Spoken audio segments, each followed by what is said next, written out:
Before you can receive what's yours, you must first remember who you are. The universe is not a stranger holding back your blessings. It is your reflection, your silent partner, and your faithful record keeper.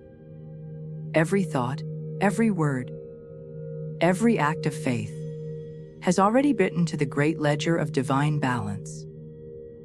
And when you speak with authority, not from lack, but from divine remembrance, the universe begins to repay its debt to you.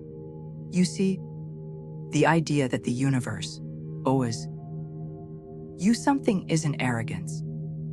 It's alignment. It owes you only what you've already sown in spirit. Your effort, your faith, your giving, your love, your persistence through hardship, your prayers whispered through tears. All those unseen moments are not forgotten. They have compounded in the invisible like interest in a spiritual bank account. And now, the payout is due. When you declare, "The universe owes me 100,000,000," you're not begging for a miracle. You're acknowledging divine order. You are saying, "My harvest is ready."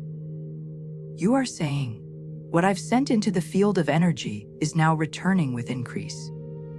You are saying, "I am done acting like a servant of scarcity. I am standing as a rightful heir to abundance." The universe keeps perfect records. Nothing given in love, in service, or in faith ever disappears. It circles back in divine timing. But most people delay their own blessings because they forget to claim them. They pray for help while speaking from lack, and then wonder why nothing shifts. They say, "I hope it comes," instead of, "It's already mine." The difference between those two vibrations is the difference between waiting and receiving. From this moment forward, you must stop talking like a debtor and start speaking like a collector. You are not chasing what's owed. You're commanding it to be released. You're calling in the energy that has been sitting in escrow, waiting for your command. When you say, "The universe owes me 100,000,000," you're not talking to the air. You're activating a specific frequency, the frequency of restoration. Say this with me now, not as a request, but as a decree. The universe owes me 1,000 in divine compensation. Every good seed I've planted is now returning multiplied. Every act of faith, every prayer, every effort has built a spiritual credit that must be paid. I now call that credit forward under grace, in perfect ways. And as you say it, feel your posture change. Feel yourself standing taller, calmer, clearer. You're no longer pleading. You're remembering. You're standing in your rightful place as a co-creator of divine law. This is not about greed. It's about balance. The energy you've invested must return, not as struggle, but as substance. Understand this truth deeply. The universe doesn't operate on human schedules or salary structures. It moves by vibration.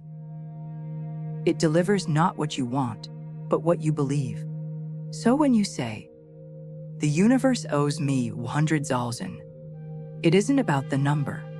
It's about the frequency that number represents.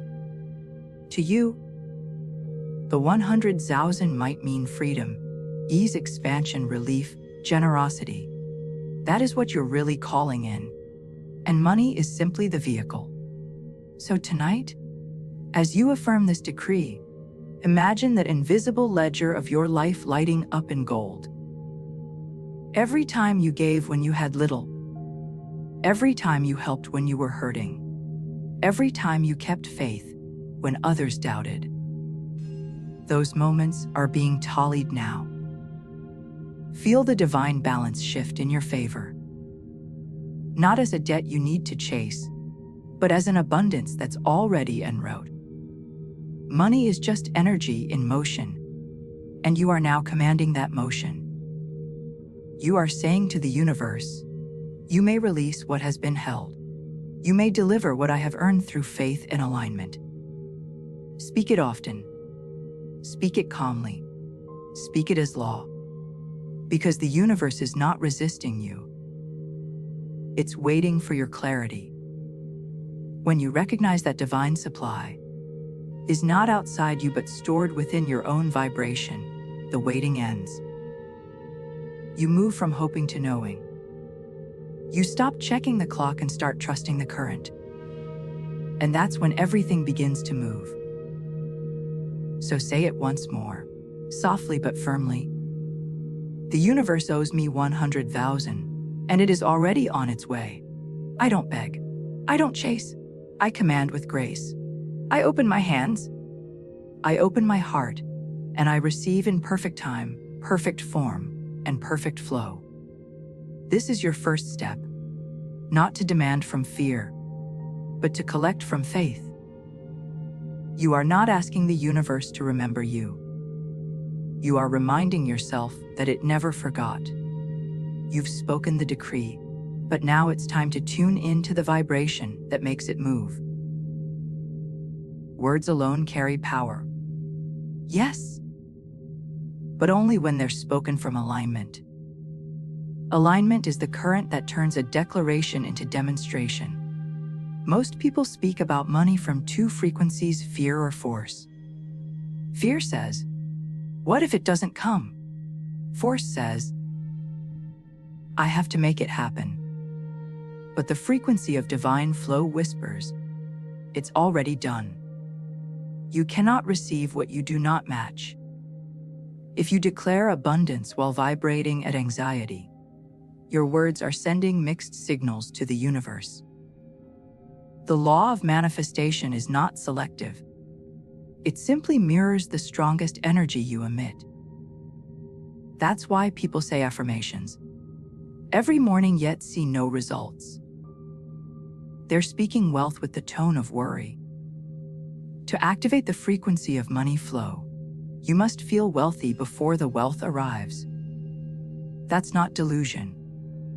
That's divine rehearsal.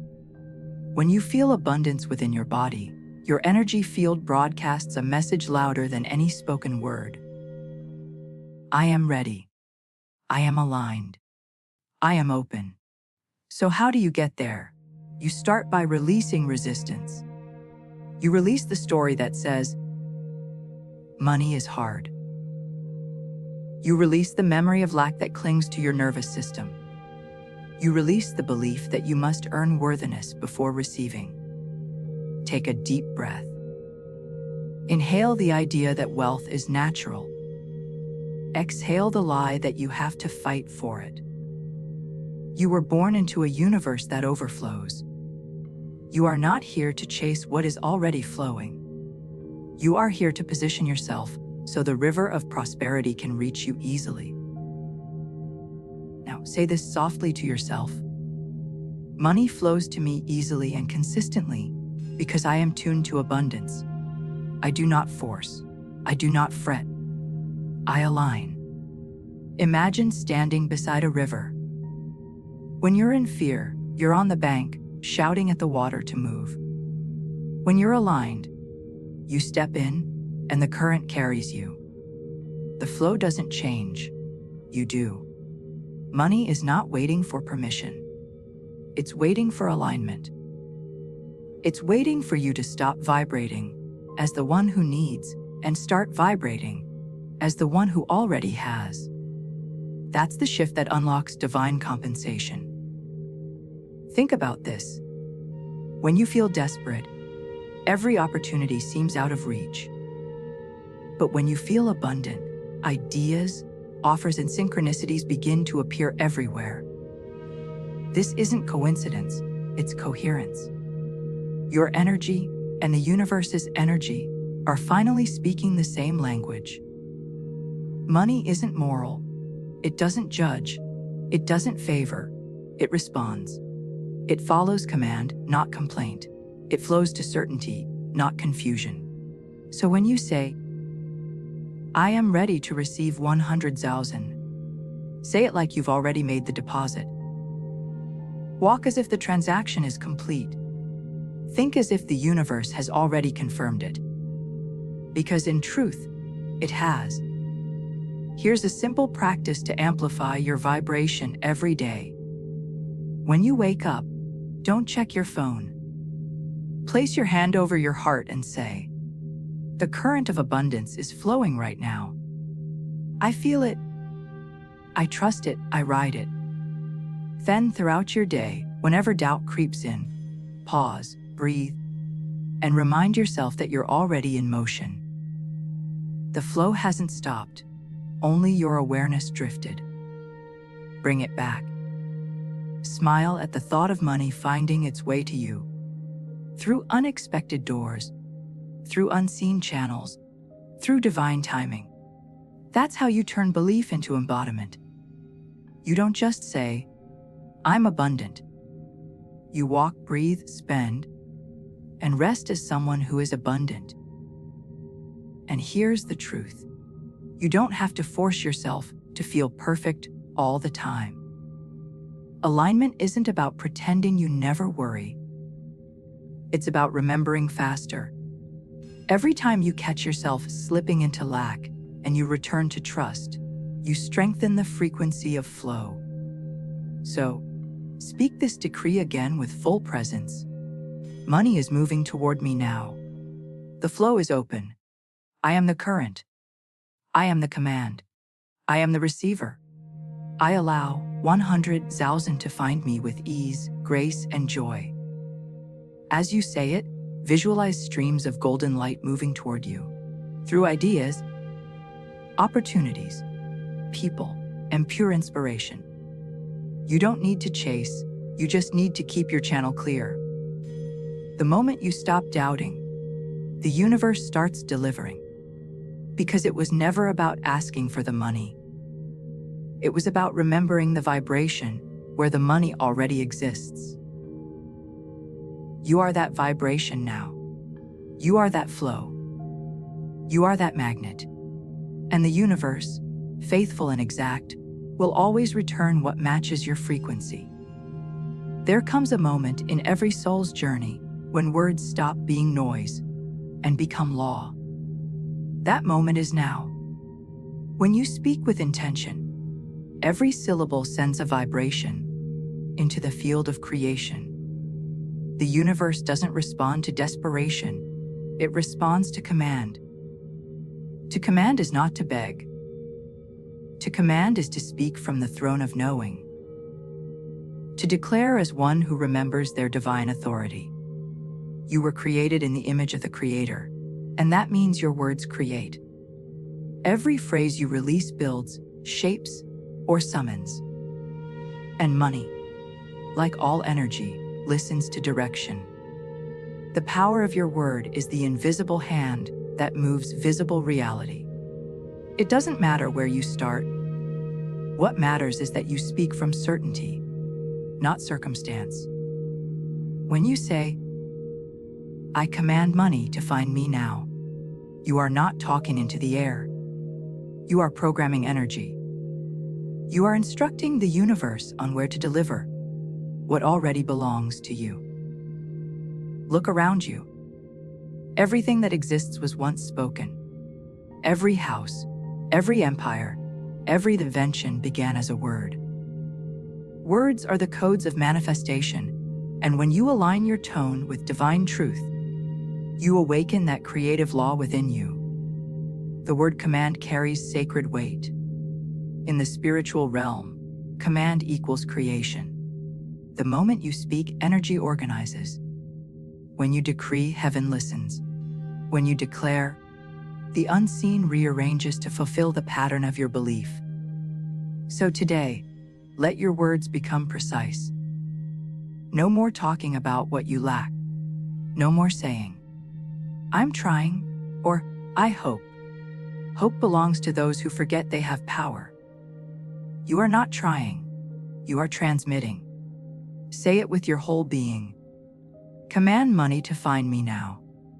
I am a divine magnet for wealth. And every dollar that has my name on it begins its journey to me this moment. Feel it move as you say it, not from your mouth, but from your core. Your word is not small. Your word is sacred. The universe doesn't measure your vocabulary. It measures your vibration. When your emotion and your declaration agree, the law of manifestation becomes instant. Every word carries an energetic signature. Words of fear summon delay. Words of gratitude summon flow. Words of certainty summon miracles. That is why the ancients said, "In the beginning was the Word." The beginning of wealth, healing, love, and success all start the same way, with speech aligned to truth. When you speak about money, speak as a ruler, not a victim. Don't say, "I need more." Say, "My supply is increasing daily." Don't say, "It's not enough." Say, "It multiplies as I bless it." Don't say, "I'm waiting." Say, "It's on the way, and I'm preparing space for it." The energy of command doesn't fight, it flows. It doesn't beg, it believes. You are not ordering money around with arrogance. You are directing energy with reverence. Money is simply matter responding to meaning. It is neutral until you give it purpose. So give it sacred purpose now. Speak over it with clarity. Money flows to me for good. Money serves light through me. Money magnifies love through me. The more purpose you give it, the more peace you feel receiving it, and the faster it comes. Remember, the universe does not pay attention to the noise of your fears. It obeys the clarity of your command. Every time you speak with conviction, invisible hands begin to rearrange the visible world. Divine law never fails, but it waits for your activation. If your current reality seems still, don't assume the command failed. The word always works, sometimes instantly, sometimes subtly, but always surely. Just because you can't see the roots doesn't mean the seed isn't growing. Say your decree daily. Not from impatience, but from rhythm. You're tuning yourself into the channel of abundance. Speak not to get, but to align. Speak not to chase, but to claim. Let this become your new language. I proclaim. I do not wish. I witness. I do not wait. I welcome. The more you live in this vibration, the more the world bends to your voice. Because the world isn't testing your worth. It's waiting for your word. Money isn't separate from you. It's responding to you. It hears the frequency of your confidence and follows the path of your peace. So now, stand still for a moment. Place your hand over your heart. Whisper gently, "My word is law. My command is power. My decree is done." And let the silence after those words be the proof that the universe heard you. Because it did. And even now, the flow has begun to move in your favor. Money is not something you chase. It's something you draw in. Something that recognizes your frequency and moves toward it like iron to a magnet. When you begin to live as if you already hold abundance, you awaken the magnetic field of divine compensation. It's not effort that draws wealth. It's embodiment. You see, divine compensation is not a transaction. It's a reflection. The universe pays you according to the energy you give out, the faith you stand in, and the worth you accept. Most people think they need to work harder to earn more. But in spiritual truth, they need to align deeper to deserve more. And here's the secret. You already deserve it. Every time you give in love, every time you act with integrity, every time you hold faith when the world shakes, you're creating spiritual currency. That currency gathers around you, unseen, until your energy becomes strong enough to attract it in visible form. You don't earn it by effort, you magnetize it through vibration. Think of a magnet. It doesn't chase metal, it simply holds its field. It stays steady, and the attraction happens automatically. You are the same. The more you live from peace, the stronger your pull becomes. When your energy is clear, you don't even need to look for opportunities. They find you. The right people, projects, and payments begin orbiting around you because you have become a vibrational match for abundance. But to become that magnet, you must release all beliefs that repel money. Fear repels, shame repels, guilt repels. The belief that money is scarce, dirty, or difficult weakens your field. You can't attract what you secretly resist. So start blessing money again. Speak of it kindly. Treat it with respect. Every time you pay a bill, say, "I bless this payment." It multiplies as it moves. Every time you see someone thriving, say, "Their success is proof of mine." Because jealousy is rust to your magnet, but gratitude polishes it. The universe is an echo chamber. What you celebrate expands. What you bless grows. When you see abundance anywhere, claim it as evidence that you're next. The universe doesn't have favorites. It has frequencies. Say this now. I am magnetic to divine compensation. Every blessing I've ever released returns multiplied. Every good I've ever given finds its way back to me under grace in perfect ways. When you say this, imagine your aura, your energy field, glowing like molten gold. Feel it expanding with warmth and calm certainty. This glow is not fantasy, it's physics. Your electromagnetic field responds to emotion. Gratitude expands it. Fear contracts it. So here's the real work: stay expanded. No matter what the bank account says, no matter what the world reports, stay in the vibration of, I am already compensated. Because energy always balances. If you've given good, it must return. Divine law is perfect. It has no loopholes. Even when it looks like you lost something. Time, effort, money. It's never gone. It's simply circling back in higher form. Divine compensation always adds interest. Nothing given in faith is ever wasted. The delay is not denial. It's the universe aligning the multiplication. That's why you must walk with confidence, even before the evidence shows up. Don't act like someone waiting to be rewarded. Act like someone whose reward is already unfolding. You can feel this shift inside. It's quiet, peaceful knowing. The magnet doesn't make noise. It just pulls. You don't need to shout your worth.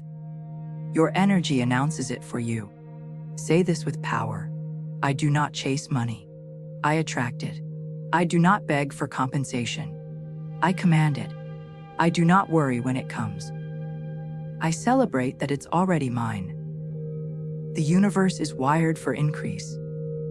When you align with it, you become unstoppable. People will call you lucky, but you'll know it's law. They'll see results, you'll feel resonance. You'll understand that abundance was never outside of you. It was waiting inside for your permission to flow. You are now that permission. You are the open door through which divine compensation enters the world. You are the evidence that God's law of increase is alive and active. Every time you speak, every time you bless, every time you rest in faith, your magnetism grows stronger.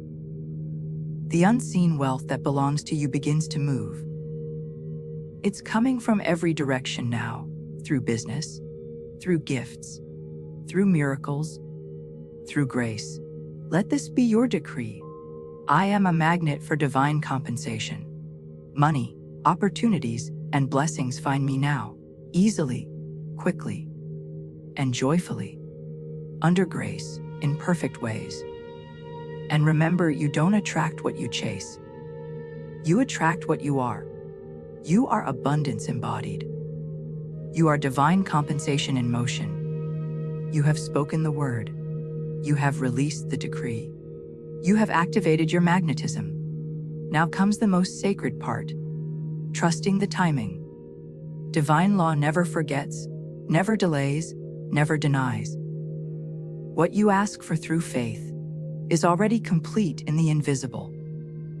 But between declaration and demonstration, there is alignment. The universe does not withhold, it orchestrates. It waits for perfect timing. The moment when your energy, your readiness, and your opportunity meet in harmony. Most people lose their blessings not because the universe failed them, but because they grew impatient in the waiting. Impatience is fear wearing the mask of urgency. It says, if I don't see it now, it's not working. But in truth, the seed you planted is already sprouting beneath the surface. The delay is divine preparation. Imagine planting a seed in rich soil. You wouldn't dig it up every day to check if it's growing. You'd water it, trust the process, and know that unseen forces, sunlight, gravity, and life itself, are doing their work. Your financial manifestations are no different. The universe is arranging people, events, and opportunities right now to deliver your compensation in the most perfect way possible. When you doubt the timing, you block the flow. When you trust the timing, you release resistance. And when resistance dissolves, results accelerate. The moment you say, I trust divine timing, a shift happens inside you. Anxiety fades. Peace enters. And peace is the signal that allows the universe to deliver. Because manifestation does not come through stress, it comes through surrender. Say this softly. I no longer rush divine order. I no longer question divine timing. I know that what is mine cannot miss me. The universe has no concept of delay, only humans do. In divine law, everything happens on time, not early, not late, but exact. And when you begin to live in that truth, you stop forcing outcomes and start flowing with destiny. Look back at your life. How many times did things fall apart, only to lead to something better? How many times did a delay protect you from something you didn't see? The same law that guided those turns is guiding this moment. You are never forgotten. You are never overlooked. When you say, I command money to find me now, the universe obeys. But it must also align you to the version of yourself who can hold that wealth with ease. Sometimes, what you perceive as a delay is actually grace. It's the universe strengthening your foundation so you can receive without fear, without loss, without collapse. So, in this season, your work is not to chase, it is to trust. Trust that every unseen movement is working in your favor. Trust that every apparent setback is divine redirection. Trust that the flow is constant, even when your eyes can't yet see it. The most magnetic energy you can emit is relaxed certainty. That's the vibration of someone who knows the check is already written. It just hasn't been delivered yet. You don't worry about the mail when you trust the sender. Say this with peace. The universe pays me in perfect timing. Every divine payment is on its way. I wait in faith, not fear. I rest in knowing, not wondering. When you hold this frequency, you stop leaking energy. You stop wasting power on doubt. You reclaim your posture of receiving. And that's when miracles move fast. Not because you chased them, but because you matched them. Remember, divine timing is not about delay. It's about sequence. The universe doesn't just want to deliver what you asked for. It wants to deliver it in a way that blesses you and everyone connected to you.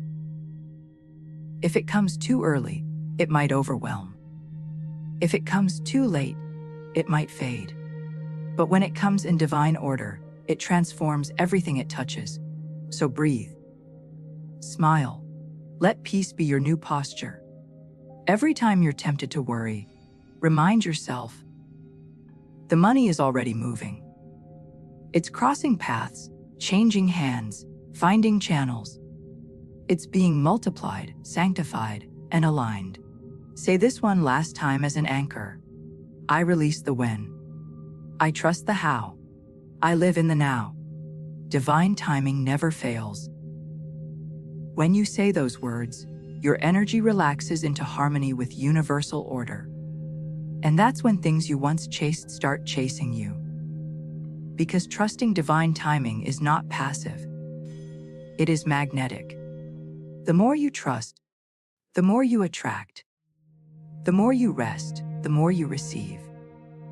The flow of money, blessings, and miracles is already en route, perfectly timed, perfectly aligned, perfectly yours. This is the moment where command becomes embodiment. You've spoken the word, aligned your vibration, trusted divine timing. Now it's time to live as the expression of wealth itself. Because manifestation isn't complete when the money arrives. It's complete when you become the frequency that attracts it continuously.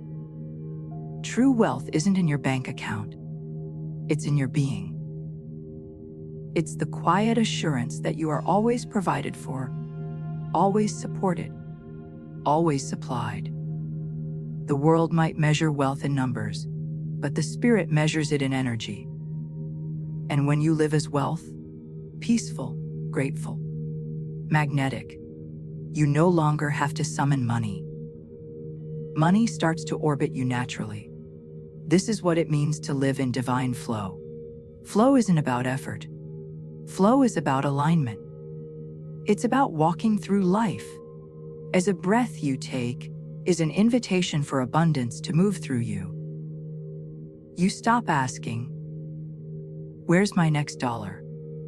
and start declaring, "I am the source through which abundance expresses itself." Say it with power. I no longer wait for wealth. I walk as wealth. I no longer chase flow. I am flow. Every word, every decision, every movement becomes infused with prosperity when you embody it. You start to notice how effortlessly things unfold. Clients appear, ideas multiply, opportunities arrive, and peace remains. This is not magic, this is mastery. You've shifted from creating wealth to being wealth. The truth is, the richest vibration you can carry is gratitude. Gratitude tells the universe, I already have. And the law of attraction responds. Then here's more. Gratitude multiplies everything it touches. When you bless what you have, it expands. When you curse what you lack, it contracts. So begin every day with this simple decree. I bless what I have. I bless what's coming. I bless what's unseen. This vibration of blessing turns every thought into gold. It magnetizes miracles, amplifies opportunities, and transforms even small beginnings into great abundance. To live as the embodiment of wealth also means to move with calm certainty. You don't rush. You don't worry. You don't explain. You simply know. And that knowing becomes your greatest power. People feel it in your presence. Situations bend around it. Circumstances rise to meet it. When you know who you are, a vessel of divine supply, you stop asking for permission to prosper. You understand that overflow is your natural state. You were never meant to struggle for survival. You were meant to thrive through alignment. Say this again, slowly, as a truth you're writing into your reality. I am the embodiment of divine wealth. I am the living proof that abundance is law. Everything I touch increases. Everything I release multiplies. Everything I desire flows to me with ease and grace. A pause for a moment and feel those words in your body. Feel how your energy shifts from hoping to knowing, from reaching to radiating. That is the posture of a true master of manifestation. One who no longer begs the universe for blessings, but walks as the channel through which blessings flow. And remember, wealth is not only about money. Wealth is wholeness. It's the richness of health, peace, joy, and love. When you embody this full spectrum abundance, money becomes one expression of your wholeness, not the proof of it. You become so full of life, gratitude, and purpose that money naturally seeks you out. Because money loves purpose. It flows where there is peace, clarity, and joy. So release all effort now. Rest in the knowing that the flow is constant and you are its vessel. You don't chase. You attract. You don't grasp. You receive. You don't hustle. You harmonize. Every step you take from this day forward, every breath, every decision, every thought is charged with the vibration of abundance. You are walking wealth. You are breathing prosperity. You are living flow. Say this as your final decree. I'm healthy now. I am abundant now. I am prosperous now. I am aligned with divine flow now.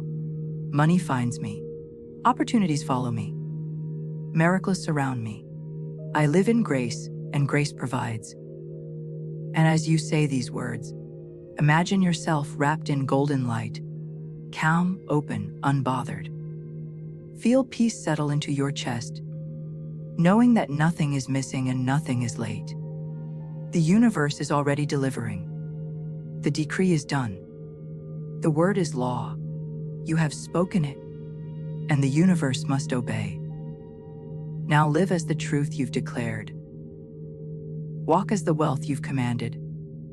And watch how life rearranges itself to match the power of your presence. Because from this moment forward, you no longer ask for abundance. You are abundance. There is a law that governs the unseen, a law as certain as the rising of the sun and the flow of the river to the sea. This law knows no lack, no limitation, no delay. It is the law of divine supply, and it whispers now to your heart, huge money from God is on your way. Every soul is born into a kingdom of abundance, yet many walk in shadows of fear and scarcity. They look to the outer world for their provision, not knowing that the treasure house of infinite wealth lies within them. When one aligns thought, word, and expectation with divine truth, the channels of supply burst open and riches flow without hindrance. The universe cannot withhold that which is rightfully yours. Money is but a symbol, a messenger, a servant of spirit. It is not to be feared, nor worshipped, but welcomed as a vehicle for joy, freedom, and service. When you affirm with unwavering faith that God is your source, money comes to you in expected and unexpected ways. The outer world rearranges itself. Doors swing wide, opportunities arise, and channels appear where none seemed possible. That which once seemed locked or hidden is suddenly revealed. The spoken word is the key that turns the lock. To speak lack is to invite lack. To speak abundance is to summon abundance. Declare daily with conviction. Huge money from God is on its way to me now, in perfect ways. As you do, you are planting seeds in the soil of the infinite, and those seeds cannot fail to sprout. They grow in silence, beneath the surface of the scene, until the harvest comes forth in divine timing. Let no doubt or fear disturb your garden. Doubt is the thief of destiny, fear the shadow that obscures the light. Yet faith is the golden bridge over troubled waters. Stand firm in the knowing that all provision is yours by divine right. Refuse to be moved by appearances. The outer may seem barren, but the inner is already rich with supply. Release resentment, envy, and bitterness, for they block the channels of wealth. Bless the prosperity of others, and you quicken your own. Give freely where you are guided, for giving and receiving are one motion, like the in-breath and the out-breath. As you release, you make room to receive. As you bless, you invite blessing. Your wealth is not dependent upon persons, places, or circumstances. It comes from the inexhaustible source, which never fails, never tires, never ceases to pour forth. The world may shake, markets may falter, but divine supply stands unshaken. Anchored in this truth, you are unshakable too. Now open your heart wide, for huge money from God is already moving toward you. It travels on the wings of spirit, drawn by your faith, summoned by your words, magnetized by your vision. It comes not slowly, but swiftly, not meagerly, but abundantly. For divine law knows only plenty. The channels are opening, the doors are unlocking, the river is flowing. Stand ready to receive, for the riches of heaven are pouring into your life. Divine supply is unlimited, eternal, and unfailing. It does not bend to the measures of man, nor can it be diminished by appearances of lack or limitation. The human mind, trained by the world, has been conditioned to believe in shortage, in struggle, in the need to compete for survival, yet these are illusions that veil the great truth. Behind all forms and beyond all appearances lies the vast storehouse of spirit, overflowing with ideas, opportunities, and resources. This supply is infinite because its source is infinite. Just as the sun cannot run out of light, and the ocean cannot run out of waves, so divine supply cannot run out of wealth.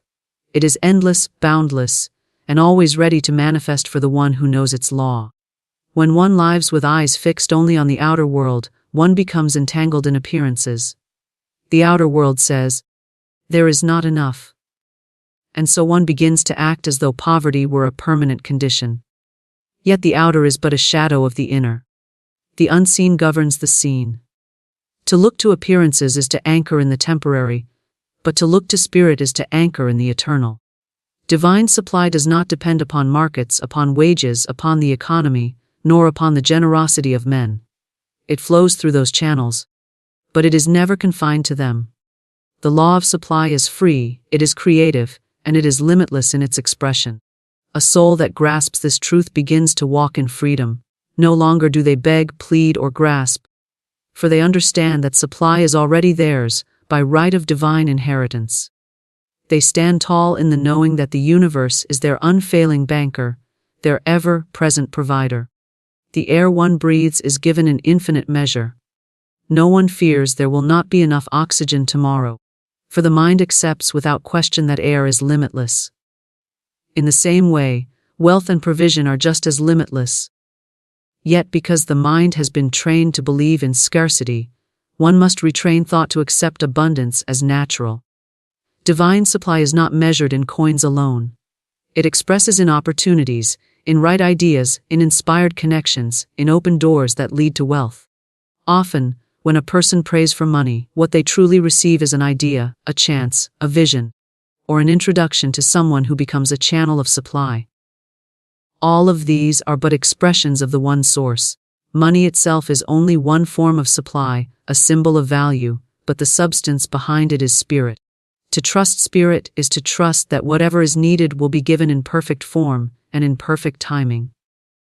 When one speaks words of faith, affirming the presence of infinite supply, unseen forces begin to move. The word is the seed, and the law of supply is the soil in which it grows. The law cannot fail. Just as a seed planted in fertile ground must break forth in its appointed season, so too must the word of truth spoken with conviction bring forth supply in the outer. The harvest may come through unexpected means, for spirit is never bound to the limited channels the mind imagines. What seems impossible is only the mind's small vision, yet to spirit, the way is already prepared. To understand the limitlessness of divine supply, one must see beyond competition. The world teaches that for one to gain, another must lose. This is the law of man but not the law of spirit. In truth, there is enough for all. When one draws from infinite supply, nothing is taken from another, for each soul has their own direct connection to the source. No two can clash for the same portion, because the portions are without end. This realization dissolves envy and fear. Instead of resenting the prosperity of others, one rejoices. For their abundance proves the law works, and what is possible for one is possible for all.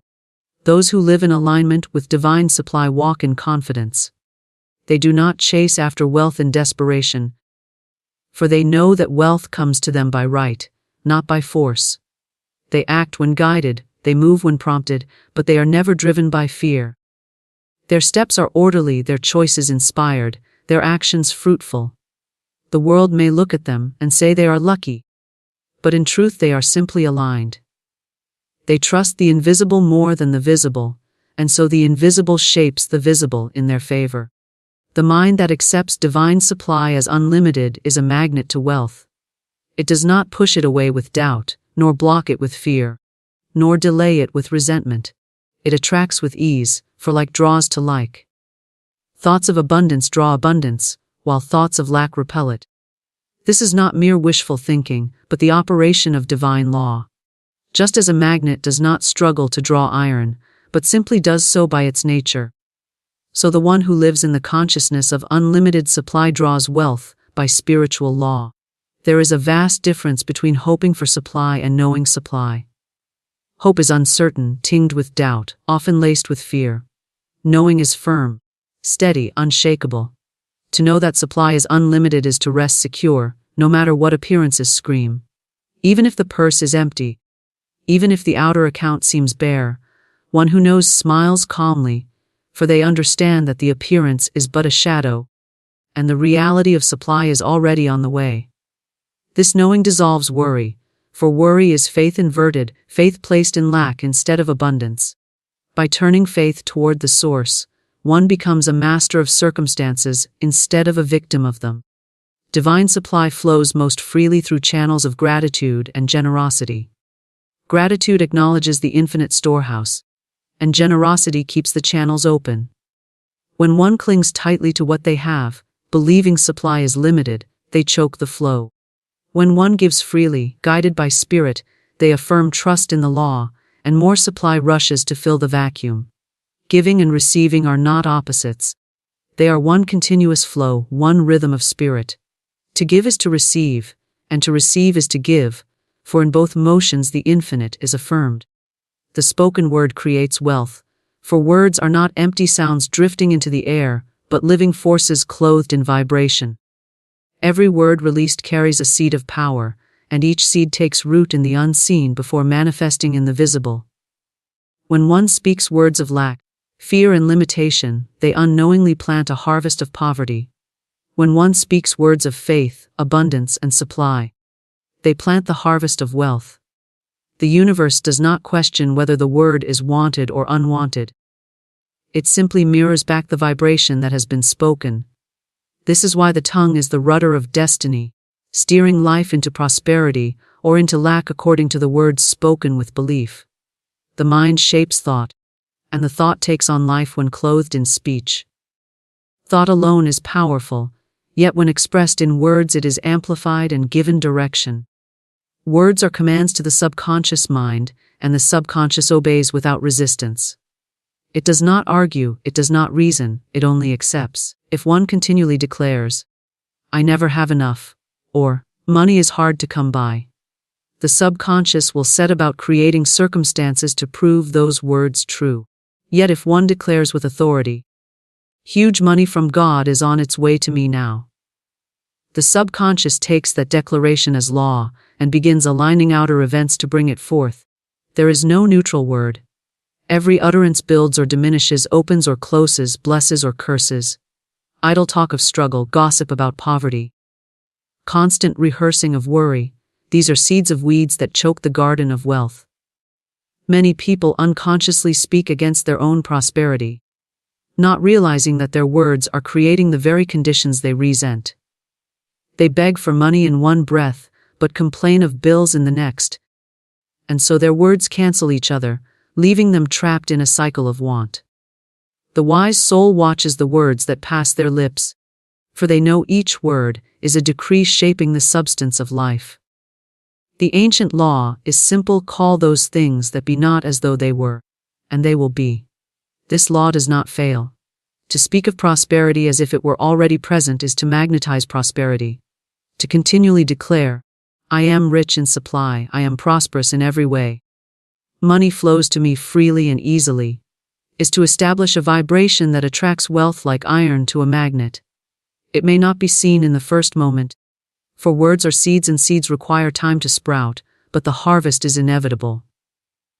The spoken word has already set the unseen into motion, and unseen forces are arranging the visible world to reflect the decree. Some will say, I cannot speak wealth when I see lack all around me. Yet this is precisely why the spoken word is necessary. Words are not meant to describe the present appearance, they are meant to shape the coming reality. To declare only what is seen is to remain bound by it. To declare what is unseen is to call it into being. The spoken word lifts the soul above appearances and anchors it in truth, and truth always overcomes illusion. Lack is an illusion sustained by repeated speech and thought. Abundance is the reality waiting to be spoken into form. When one speaks words of wealth, they must speak with faith, not with wavering. A half-hearted declaration tinged with doubt carries little power. Words clothed in conviction, spoken with the certainty that divine supply never fails, are like thunderbolts that pierce through resistance. The tone, the belief, the inner assurance, all are part of the creative act. Just as a king issues a decree and knows it will be carried out, so must one issue words of wealth with royal authority, knowing the universe is compelled to obey. Affirmations are not empty rituals but spiritual weapons. They cut down the weeds of doubt, they break the chains of fear, they reprogram the subconscious, and they summon wealth from the unseen. Repetition engraves them into the mind until they become second nature.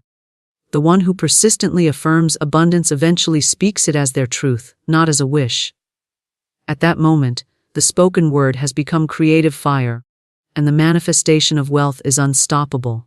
The spoken word also reaches beyond the self, for vibration influences all it touches. Words of prosperity spoken over business, over work, over creative endeavors, infuse those channels with the energy of success. Words of blessing spoken over money in hand multiply its power to attract more. To say, every dollar I spend returns multiplied, every seed I sow grows tenfold, is to release money with faith instead of fear, and in faith, it always returns increased. Even the smallest action, when clothed in the right word, becomes a seed of wealth. There is great danger in careless speech, sarcasm, complaint, constant rehearsing of failure. These are invisible debts that pile up in the unseen, only to be paid later in disappointment. The world may laugh at the power of words, but those who understand spiritual law guard. Faith opens channels, fear blocks them.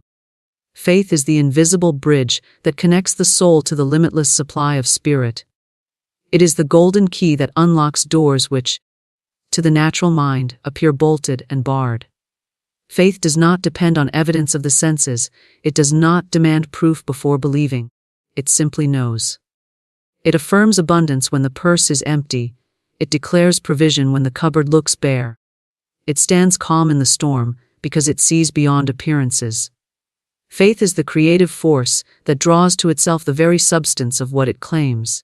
It does not strain, it does not grasp, it simply rests in the certainty that what is sought is already given. Fear is the opposite vibration, a shadow that closes every door. Fear looks at appearances and accepts them as final. It says, there is not enough, there will never be enough, everything is against me. It paralyzes the soul, clouds the mind, and blocks the flow of divine supply. Fear contracts, and what contracts cannot receive. Faith expands, and what expands is ready to be filled. Fear is the voice of the world, trained from childhood, whispering of shortage, struggle, and lack. Faith is the voice of spirit, speaking quietly but firmly, declaring, all that you need is already yours. The two cannot rule together, one must be chosen and the other dismissed.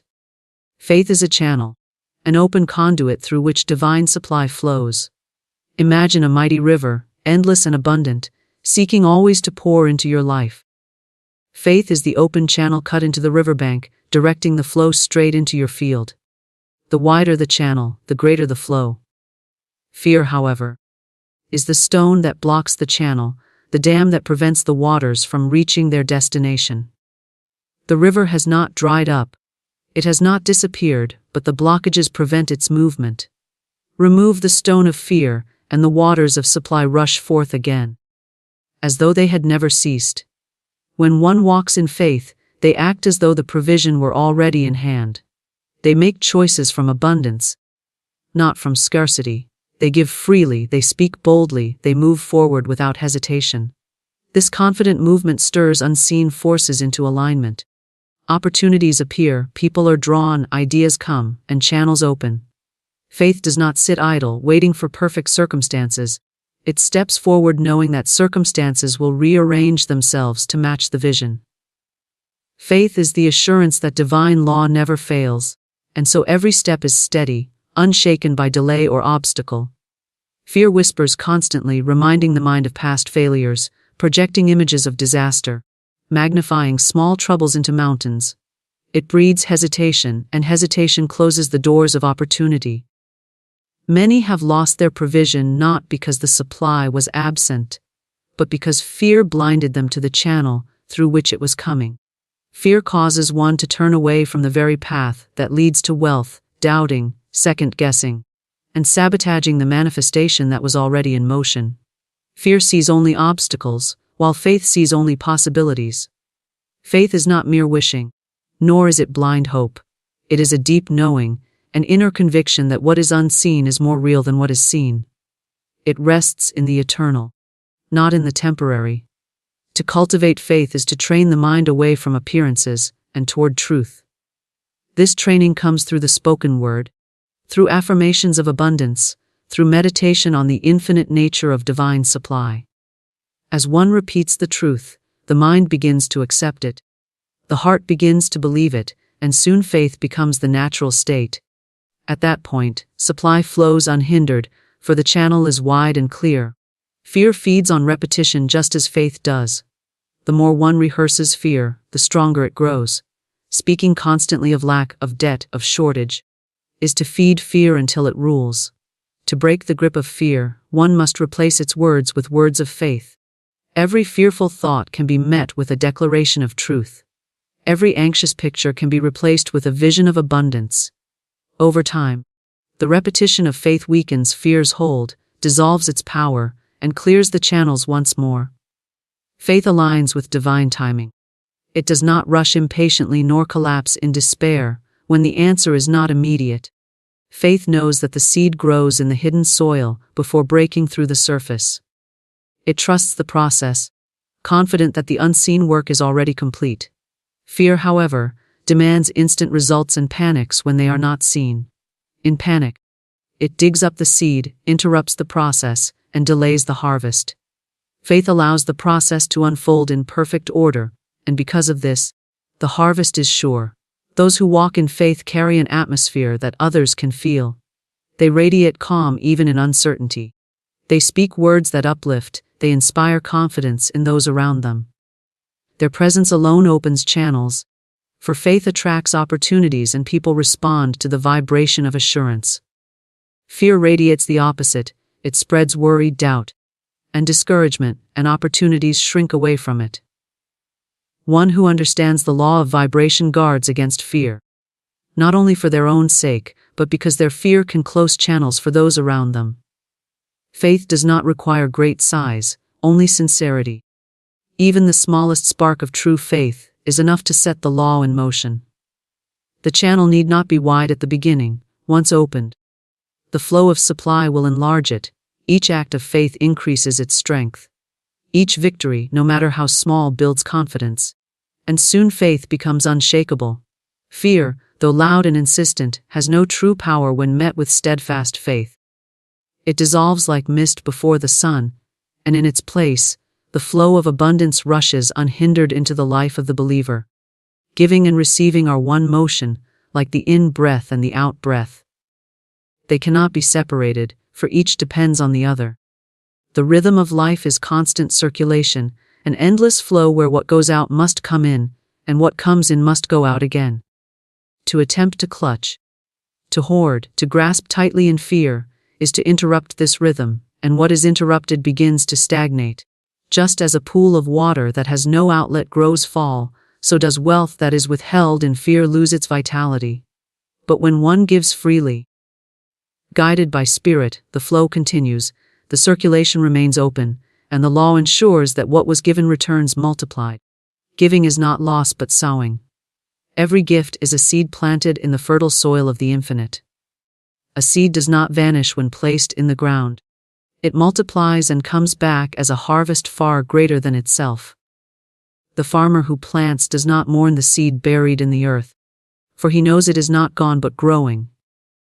In the same way, one who gives in alignment with spirit does not fear loss, for they know that the act has set in motion the law of increase. Giving without fear is the highest form of faith, for it declares that divine supply is unlimited and that there is always more on its way. Receiving is as sacred as giving. Many can give but cannot receive, for they feel unworthy, ashamed, or guilty. Yet to refuse to receive is to break the rhythm. Just as surely as refusing to give, the in-breath cannot exist without the out-breath, and abundance cannot flow if one blocks half the cycle. To receive with gratitude is to honor the giver, to honor the law, and to affirm that one is worthy of supply. Every gift accepted joyfully strengthens the flow and opens the channel wider for greater blessings to come.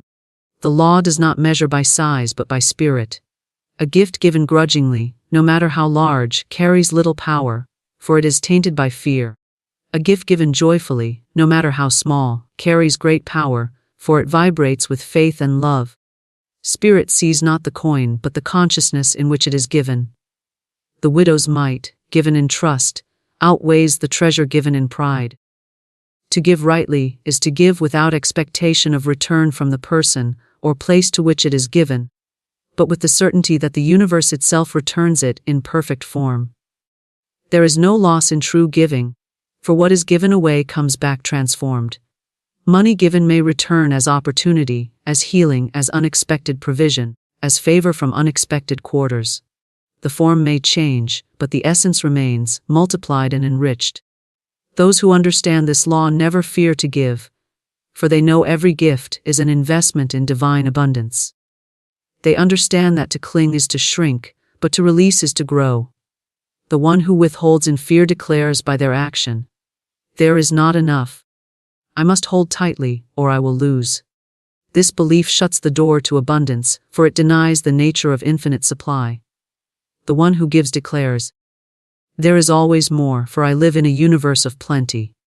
This belief opens the floodgates, for it affirms truth. The law always mirrors belief, and the outward always reflects the inward. Giving and receiving extend beyond money. A smile, a kind word, a helping hand, a blessing spoken over another. These are also seeds, and they too return multiplied. The universe is finely tuned to the vibrations of the heart, and whatever is released must circle back. To give joy is to receive joy. To give encouragement is to receive encouragement. To give resentment or bitterness is to receive the same. The law is perfect and impartial, delivering to each according to what they have released. Generosity is freedom. When one gives, they free themselves from the chains of fear, from the grasping spirit that clutches in anxiety. Each act of giving says, "I am not bound by lack, I am not ruled by money, I am free." This freedom itself is prosperity. For the truly rich are those who live unchained by fear. And because freedom vibrates at the level of abundance, it attracts more of its kind. The generous always find themselves provided for, not because of chance, but because they are aligned with the rhythm of the law. Receiving, too, requires humility. To accept help, to allow gifts, to open the hands without resistance is an act of faith. Pride often refuses to receive, thinking it must stand alone, but pride closes the channel just as surely as fear. The soul that receives with gratitude magnifies the blessing and keeps the circulation alive. Gratitude multiplies the harvest. for it adds energy to what has been received and sows it again into the field of spirit. The circulation of giving and receiving is seen everywhere in nature. The tree gives oxygen and receives carbon dioxide. The river gives its waters to the sea, and the clouds return them as rain. The body breathes in and breathes out, the heart pumps and receives, the seasons flow in endless cycles. To interrupt this circulation is death, but to flow with it is life. So it is with abundance. To participate in giving and receiving is to participate in the very rhythm of existence. Every act of giving sets a vibration in motion. That vibration cannot end with the act itself, it must complete its cycle by returning. Those who give secretly, quietly, without thought of return, find themselves unexpectedly blessed, for the law never forgets. Those who give with calculation, seeking to manipulate, find their gifts return empty, for their motive breaks the harmony of the rhythm. Pure giving, born of love and trust, creates pure receiving, born of grace and ease. The law of circulation is unchangeable. It cannot be bribed, cheated, or bent. One may hoard for a season, but stagnation will show itself. One may withhold in fear, but lack will follow. One may give freely, and the return will come in ways beyond imagination. The law is impartial, exact, and eternal, and those who live in harmony with it walk in the certainty that giving and receiving are not two, but one eternal motion. Money flows from source, not circumstance. Circumstances are shifting, unstable, and temporary, but source is eternal, unchanging, and infinite. Many souls bind themselves to appearances, believing that their livelihood depends upon a job, an employer, a business, or a market. They look to outer conditions as their provider, and when these conditions shift, they are thrown into fear and despair. Yet these outer channels are only instruments, they are not the source. The river is not the spring. The paycheck is not the supply. The true supply flows from the invisible, and it is the invisible that sustains every visible form. When one learns this truth, they are freed from bondage to circumstances. They no longer tremble when jobs are lost, when markets fall, or when doors close, for they know that their wealth does not originate in these things. They understand that new channels will always open, for the source never ceases. To rely on circumstances is to live as a beggar of chance.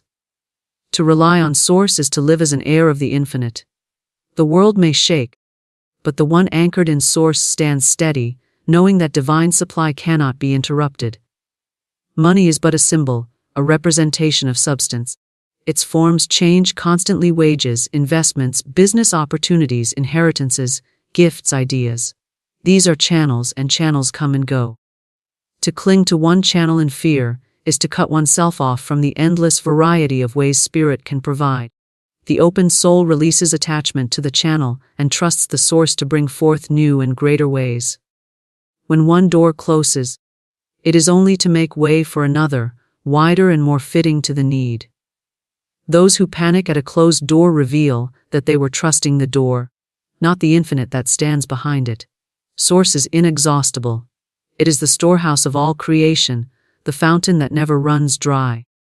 Every idea of wealth, every form of provision, every opportunity that has ever existed flowed first from this infinite well. The human mind often believes it must labor, struggle, and strive to create supply. Yet the truth is that supply is already finished in spirit and simply awaiting manifestation. The one who aligns with source does not need to force or beg. They need only to tune their consciousness to the frequency of abundance, and the flow is released. Circumstances are mirrors of consciousness. If the consciousness is fixed on lack, circumstances will reflect lack, no matter how much effort is expended. If the consciousness is fixed on abundance, circumstances will rearrange themselves to reflect abundance, often in ways that seem miraculous to the reasoning mind.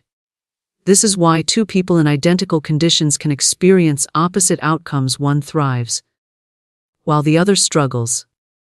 The difference is not in the outer, but in their recognition of source as the true supply. To know that money flows from source is to release fear. Fear arises only when one believes they are dependent on limited channels. If a job seems to be the only lifeline, fear clings tightly, desperate to preserve it. If an investment seems to be the only chance, fear obsesses over its fluctuations. But when one knows the source, they remain calm. For they understand that wealth can appear through 1,000 avenues, and if one closes, another opens instantly. The infinite does not delay, nor does it run dry. Fear melts away when the heart rests in this truth. Money from source comes often in unexpected ways. The human mind, limited in imagination, expects provision only through familiar paths. But source is creative, unlimited, and boundless in expression. Money may come through ideas, through new ventures, through the kindness of others, through sudden opportunities, through inventions, through discoveries, through doors never before considered. The one who clings to circumstances cannot see these new paths, but the one who trusts source is always alert, open, and ready to act when new channels appear. This understanding dissolves envy and resentment. Many look at others who prosper and imagine that their prosperity has stolen something from them. But if supply flows from source, there is no competition. One person's wealth does not diminish another's, for the fountain is infinite. There is enough for all, and more than enough. Resentment is born of the belief in limited supply, but when the truth of infinite source is grasped, resentment transforms into blessing. To bless the wealth of another is to align with the vibration of wealth, and in blessing, one draws wealth to oneself. Money that flows from source is pure and free. It does not come tainted with fear, with struggle, with dishonesty. It flows easily, harmoniously, and in right order. Circumstances may bring money through questionable means, but such money carries no blessing and soon slips away. The wealth that flows from source carries peace, for it is grounded in divine law. It enriches not only the receiver, but all who are touched by it. It circulates, blesses, multiplies, and returns again. To live by circumstances is to live in bondage. To live by source is to live in freedom. The one who lives by circumstances is always watching, worrying, reacting to changes in the outer world. The one who lives by source walks calmly, steadily, confidently, knowing that the flow is continuous, regardless of appearances. They may witness storms around them, but within they remain at rest, for they are anchored in the eternal. Money is not to be feared nor worshipped, but to be recognized as a servant of spirit. As a servant, it obeys the consciousness that directs it. When the consciousness is aligned with source, money flows in perfect ways and right measure. When consciousness is bound by fear of circumstance, money becomes a tyrant, ruling through anxiety and scarcity.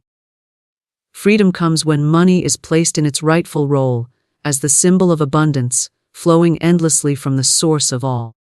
The practice of aligning with source begins within. It begins with affirming daily that God is the unfailing provider, that divine supply never ceases, that money flows freely from the infinite. It is strengthened by releasing attachment to any single channel, by blessing the flow wherever it appears, and by remaining open to unexpected ways. It grows as one practices gratitude for every gift, great or small, for gratitude magnifies and multiplies. Each act of faith, each word of truth, each moment of trust clears the channel wider, until wealth flows without obstruction. To know that money flows from source, not circumstance, is to live above fear, above doubt, above uncertainty. It is to walk in a world that changes and crumbles, yet remains steady in abundance. It is to understand that no person, no job, no market, no government holds your wealth, but only spirit, and spirit, being infinite, never fails. Seeker of abundance, know this truth: the universe is not bound by time, chance, or limitation. What you call luck is but the divine law in action, responding to the tone of your inner world. Many toil and strive, grasping at fleeting fortune, not knowing that prosperity is not won by effort, but by alignment. The lottery of life is not played with coins and tickets, but with thoughts, words, and unwavering faith in the unseen supply. There exists a secret method, not a trick nor a charm, but a sacred attunement of consciousness that awakens the sleeping powers within. When one aligns with the law of divine compensation, overnight transformations become not miracles, but natural unfoldings. For the moment you believe that abundance is your rightful inheritance, the whole universe begins to conspire in your favor. You see, every desire carries its own fulfillment within it. The instant you wish for wealth, health, or happiness, the invisible blueprint of that wish is set in motion. The only task left for you is to clear away doubt, fear, and resentment, the shadows that block the light of manifestation. Just as the sun needs no permission to shine, your prosperity needs only your faith to flow. The secret lottery method is the art of spiritual certainty. It asks you to step beyond appearances and speak as though the thing desired is already yours. Say to yourself, I am one with the infinite source of wealth. Money comes to me in perfect ways, under grace. Speak it not as hope, but as truth. Feel it in the depth of your being, as though the universe has already written your winning number upon the scroll of destiny. For so it is. When you retire at night, you must enter the silence with a heart free of resistance. Release every anxious thought, every memory of lack, every belief that says you must struggle to succeed. Whisper into the quiet, I now accept my divine portion. The channels of supply are open, and my good appears swiftly, easily, and in perfect order. Then rest, knowing that unseen forces are already at work, arranging, aligning, and delivering what you have claimed. Do not seek to dictate how your good shall come. The divine law moves through infinite channels, often in ways the mortal mind could never conceive. One may dream of a number, another may receive a gift, another may find that opportunity comes disguised as coincidence. But to the soul that trusts, every sign is a step toward the manifestation of abundance. To win the true lottery of life is to awaken to the truth that you are already rich beyond measure. The overnight change is not the arrival of money. It is the awakening of consciousness that commands it. For the moment you know yourself as one with the infinite, every door opens, every path clears, and the treasure that was once hidden reveals itself in perfect form. To align consciousness with divine abundance is to awaken from the illusion of separation between yourself and the infinite source that sustains all creation. There is no true lack in the universe, only the appearance of it. The entire cosmos is a boundless sea of energy, constantly shifting, reshaping, and responding to the vibration of thought and belief. When one believes in scarcity, the world mirrors scarcity. When one believes in abundance, the same world transforms before their eyes. The alignment begins not in the outer actions, but in the inner realization that you are already part of the divine supply, that the wealth of the universe is the very essence of your being. This truth is ancient, whispered through every spiritual tradition. That the divine is the giver and the gift, the cause and the effect, and that every soul, when it remembers this connection, draws to itself the full measure of prosperity it dares to accept. Consciousness is the key, for it is the silent architect of all visible experience. Whatever you hold steadily in mind, with faith and emotion, becomes your reality. The universe does not measure worthiness, it mirrors awareness. To align your consciousness with divine abundance means to cleanse it of the old patterns of limitation that have been inherited through fear, culture, or experience. These patterns whisper that money is hard to earn, that success is reserved for the few, that blessings must be deserved. Yet the divine law knows no such boundaries. It flows freely, endlessly, to every soul that opens the gate of receptivity. The gate is open through thought, word, and feeling. Through the quiet knowing that there is enough for all. That your good cannot be taken or withheld, and that every seeming delay is merely the universe rearranging itself to match your belief. One must begin each day by establishing inner order before outer order can appear. As you awaken, speak silently. I am one with the infinite supply. I live in a universe of abundance. Let these words become more than affirmation. Let them become identity. The old self that worried, grasped, and competed must fade into the background, replaced by the new awareness that everything needed for joy and fulfillment already exists in spirit. This transformation is not forced, it is remembered. You do not create abundance, you align with it. Just as the radio must be tuned to a frequency to receive the music, so must the mind be tuned to the frequency of wealth to receive its manifestation.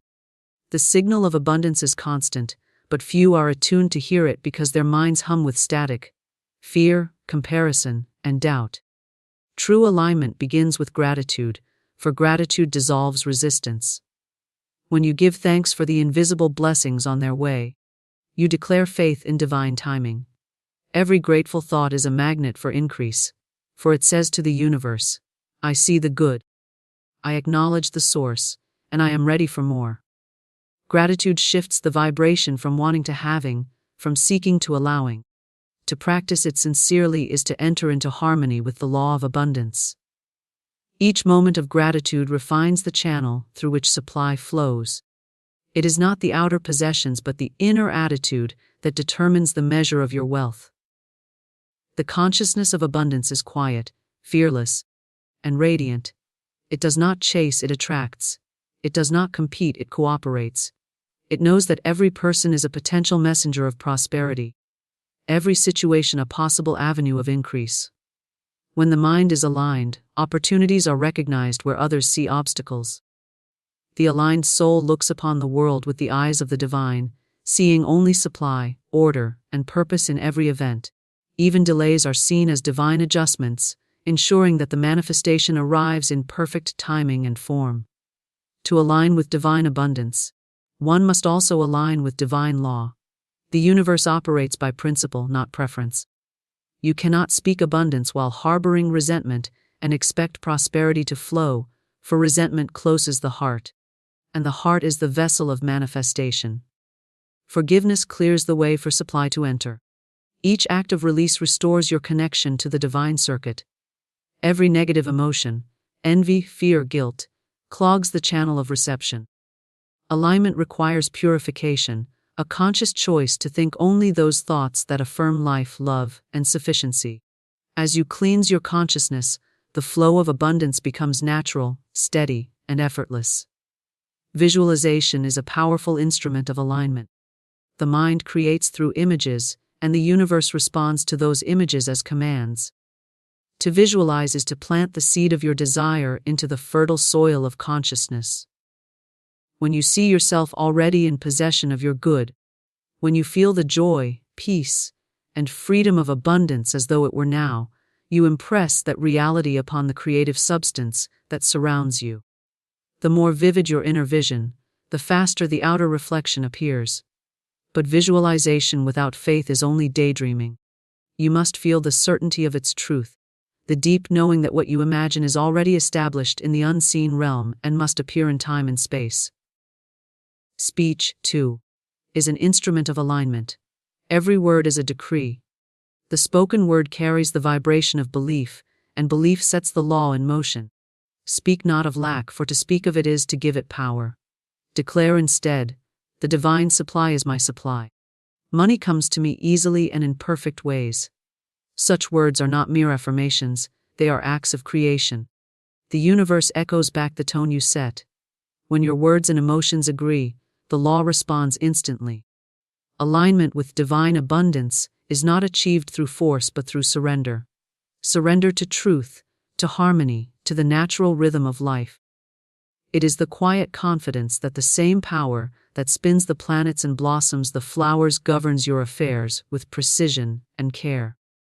To align is to release the illusion of control, and to trust that the divine mind knows the quickest, most perfect route to your good. When you step out of struggle and into trust, you rise to the frequency where miracles are ordinary. Meditation deepens this alignment. In silence, you commune with the infinite, beyond thought, beyond desire, beyond form. In that stillness, you feel the living presence that sustains all creation. You realize that abundance is not something to acquire but something to remember. It has always been within you, waiting for recognition. Every breath, every heartbeat, every sunrise is evidence of limitless supply. The universe gives without measure because it is its nature to give. To align your consciousness is simply to accept that this giving includes you. When the mind is still and the heart is open, divine ideas begin to flow. These ideas are the currency of the higher realm. They lead to inspired action, to opportunities that appear as if by magic, to solutions that dissolve old problems effortlessly. You begin to see that abundance is not limited to money, but expresses as health, peace, love, and creativity. The consciousness that knows abundance in one form knows it in all forms. It becomes a living magnet for good. Alignment is an ongoing practice, not a single moment of realization. It is a daily choice to think truth instead of appearance, to bless instead of complain, to trust instead of doubt. Each choice strengthens the connection between your human awareness and divine intelligence. Over time, this connection becomes unshakable, and your outer life reflects the inner radiance of that union. The river of supply flows constantly. Your only task is to keep its channel clear. The aligned consciousness does not chase after wealth because it understands that wealth is already its nature. It lives in a state of calm expectancy, knowing that every need is met before it is spoken. It honors the divine order that governs all things and recognizes that what is truly yours cannot be withheld. The soul that abeds in this truth walks through the world with quiet power, untouched by fear or limitation, for it has found the secret of abundance. That all supply begins in consciousness, and consciousness is one with the infinite source. To speak prosperity as present truth is to step into the creative authority that has always belonged to the soul. Words are not mere sounds carried upon breath, they are the instruments by which spirit shapes form. Every phrase uttered with conviction sends a signal through the invisible substance of creation, calling forth that which corresponds to its vibration. The ancient wisdom has always declared that in the beginning was the Word, and that word still echoes through every human tongue that dares to declare life, abundance, and success as realities already complete. To speak prosperity as though it is distant or hoped for is to confess separation. But to speak it as present truth is to affirm unity with the infinite source that supplies all good. When you say, "I am prosperous now," you do not deny appearances, you rise above them. You refuse to let temporary conditions dictate eternal truth. The outer world is only the reflection of yesterday's beliefs, while the spoken word, uttered with faith, is the seed of tomorrow's manifestation. To speak as though the good you desire is already here is to move beyond time, into the creative now where all things are finished in spirit. The universe responds not to begging or wishing but to knowing. When the mind is saturated with the feeling that abundance is already established, words become channels through which that abundance flows into visible form. Most people speak from their circumstances rather than from their authority. They say, "I can't afford that," or "money never comes easily," and so they renew the same pattern of lack again and again. Every negative statement is a decree of limitation. The law of mind cannot distinguish between jest or sincerity. It simply reproduces the vibration it receives. To reverse this habit, one must speak prosperity not as a fantasy, but as a statement of spiritual fact. Say, "Everything I need is supplied to me now. My wealth is manifesting in perfect ways." Speak it often with calm assurance. Not from desperation, but from certainty. Let the sound of your voice carry conviction, for it is through the spoken word that thought becomes flesh. The power of words lies not merely in their meaning, but in the consciousness that animates them. Empty repetition is of no use. The universe does not respond to words alone, but to the vibration behind them. When your heart feels the truth of what you say, your speech becomes a living force. The tone of belief charges each syllable with creative energy, and the law of attraction answers without fail. Speaking prosperity as present truth is a sacred practice, a form of prayer beyond petition. It is communion with the divine mind, where you and the infinite are in complete agreement that abundance is already yours. This practice demands discipline of the tongue and the mind. You cannot speak abundance in the morning and speak lack at night, for double-mindedness cancels its own decree. Every word must harmonize with your desired state. Guard your conversation as a gardener guards his seeds, allowing no word of fear, complaint, or envy to take root in the fertile soil of your consciousness. When you speak of another's wealth with jealousy, you affirm your own poverty. When you bless their success and declare that divine substance flows through all, you align yourself with the same current of good. The words you send out return multiplied, bearing fruit after their kind. To speak prosperity as truth is also to recognize that every declaration is an act of faith. Faith speaks what it knows to be real, even before the evidence appears. You do not wait for proof to affirm abundance, you affirm abundance so that proof may appear. The unseen responds to confidence. The divine law, impartial and exact, cannot bring forth what you continue to deny. If you speak of debt, shortage, or difficulty, you strengthen them. If you speak of sufficiency, ease, and overflowing supply, you magnetize those conditions to yourself. The choice is constant and creative.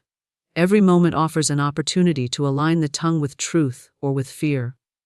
When you declare, "I am wealthy now," you invite your subconscious mind to reorganize itself around that statement. The subconscious, obedient and literal, accepts every word as command. It sets in motion the subtle energies that shape your environment, influence circumstances, and draw to you people and opportunities that correspond to your dominant speech. Repetition deepens the impression. Just as water wears down stone through steady flow, the constant speaking of truth reshapes the landscape of your life. Many resist speaking prosperity as truth because they feel dishonest claiming what they cannot yet see. But faith is the substance of things hoped for, the evidence of things not seen. To speak only what is visible is to confine yourself to the past. The creative soul speaks what is invisible so that it may become visible. You are not lying when you declare your abundance. You are proclaiming a higher reality than appearances. You are affirming the divine law that operates beyond the senses. As the sculptor sees the statue within the marble, so must you see prosperity within the invisible realm and call it forth through word and conviction. Emotion adds power to speech. The words, "I am prosperous," spoken with indifference are like seeds cast on stone, they cannot take root. But when spoken with joy, gratitude, and expectancy, they vibrate with life. Feel the emotion of having already received. Let your voice carry the warmth of gratitude and the certainty of fulfillment. Gratitude is the language of abundance. It signals to the universe that you already possess what you desire. Every declaration should be infused with this grateful expectancy, for gratitude multiplies whatever it touches. Your words not only shape your personal reality, but also influence the collective field of energy around you. When you speak prosperity, you uplift the vibration of your home, your relationships, your environment. Those who dwell in your presence begin to feel lighter, more hopeful, more inspired, though they may not know why. The consciousness of prosperity radiates through speech, tone, and gesture, awakening dormant faith in others. To speak truth is to become a transmitter of light in a world accustomed to complaint. Consistency is essential. The moment you slip into words of doubt or discouragement, you halt the flow of your good. Yet there is no condemnation, only awareness. Simply replace the untrue statement with a true one. If you catch yourself saying, "I never have enough," immediately affirm, "The divine supply is infinite, and I receive easily and freely." Speak it aloud until your emotion aligns with your declaration. Every correction strengthens your mastery of the creative word. Over time, you will find that your speech naturally expresses abundance, for the inner pattern has shifted. To speak prosperity as present truth also means to affirm it for others. Bless the wealth of your friends, your family, even strangers. Say silently, "Divine substance flows freely through you. You are abundantly supplied."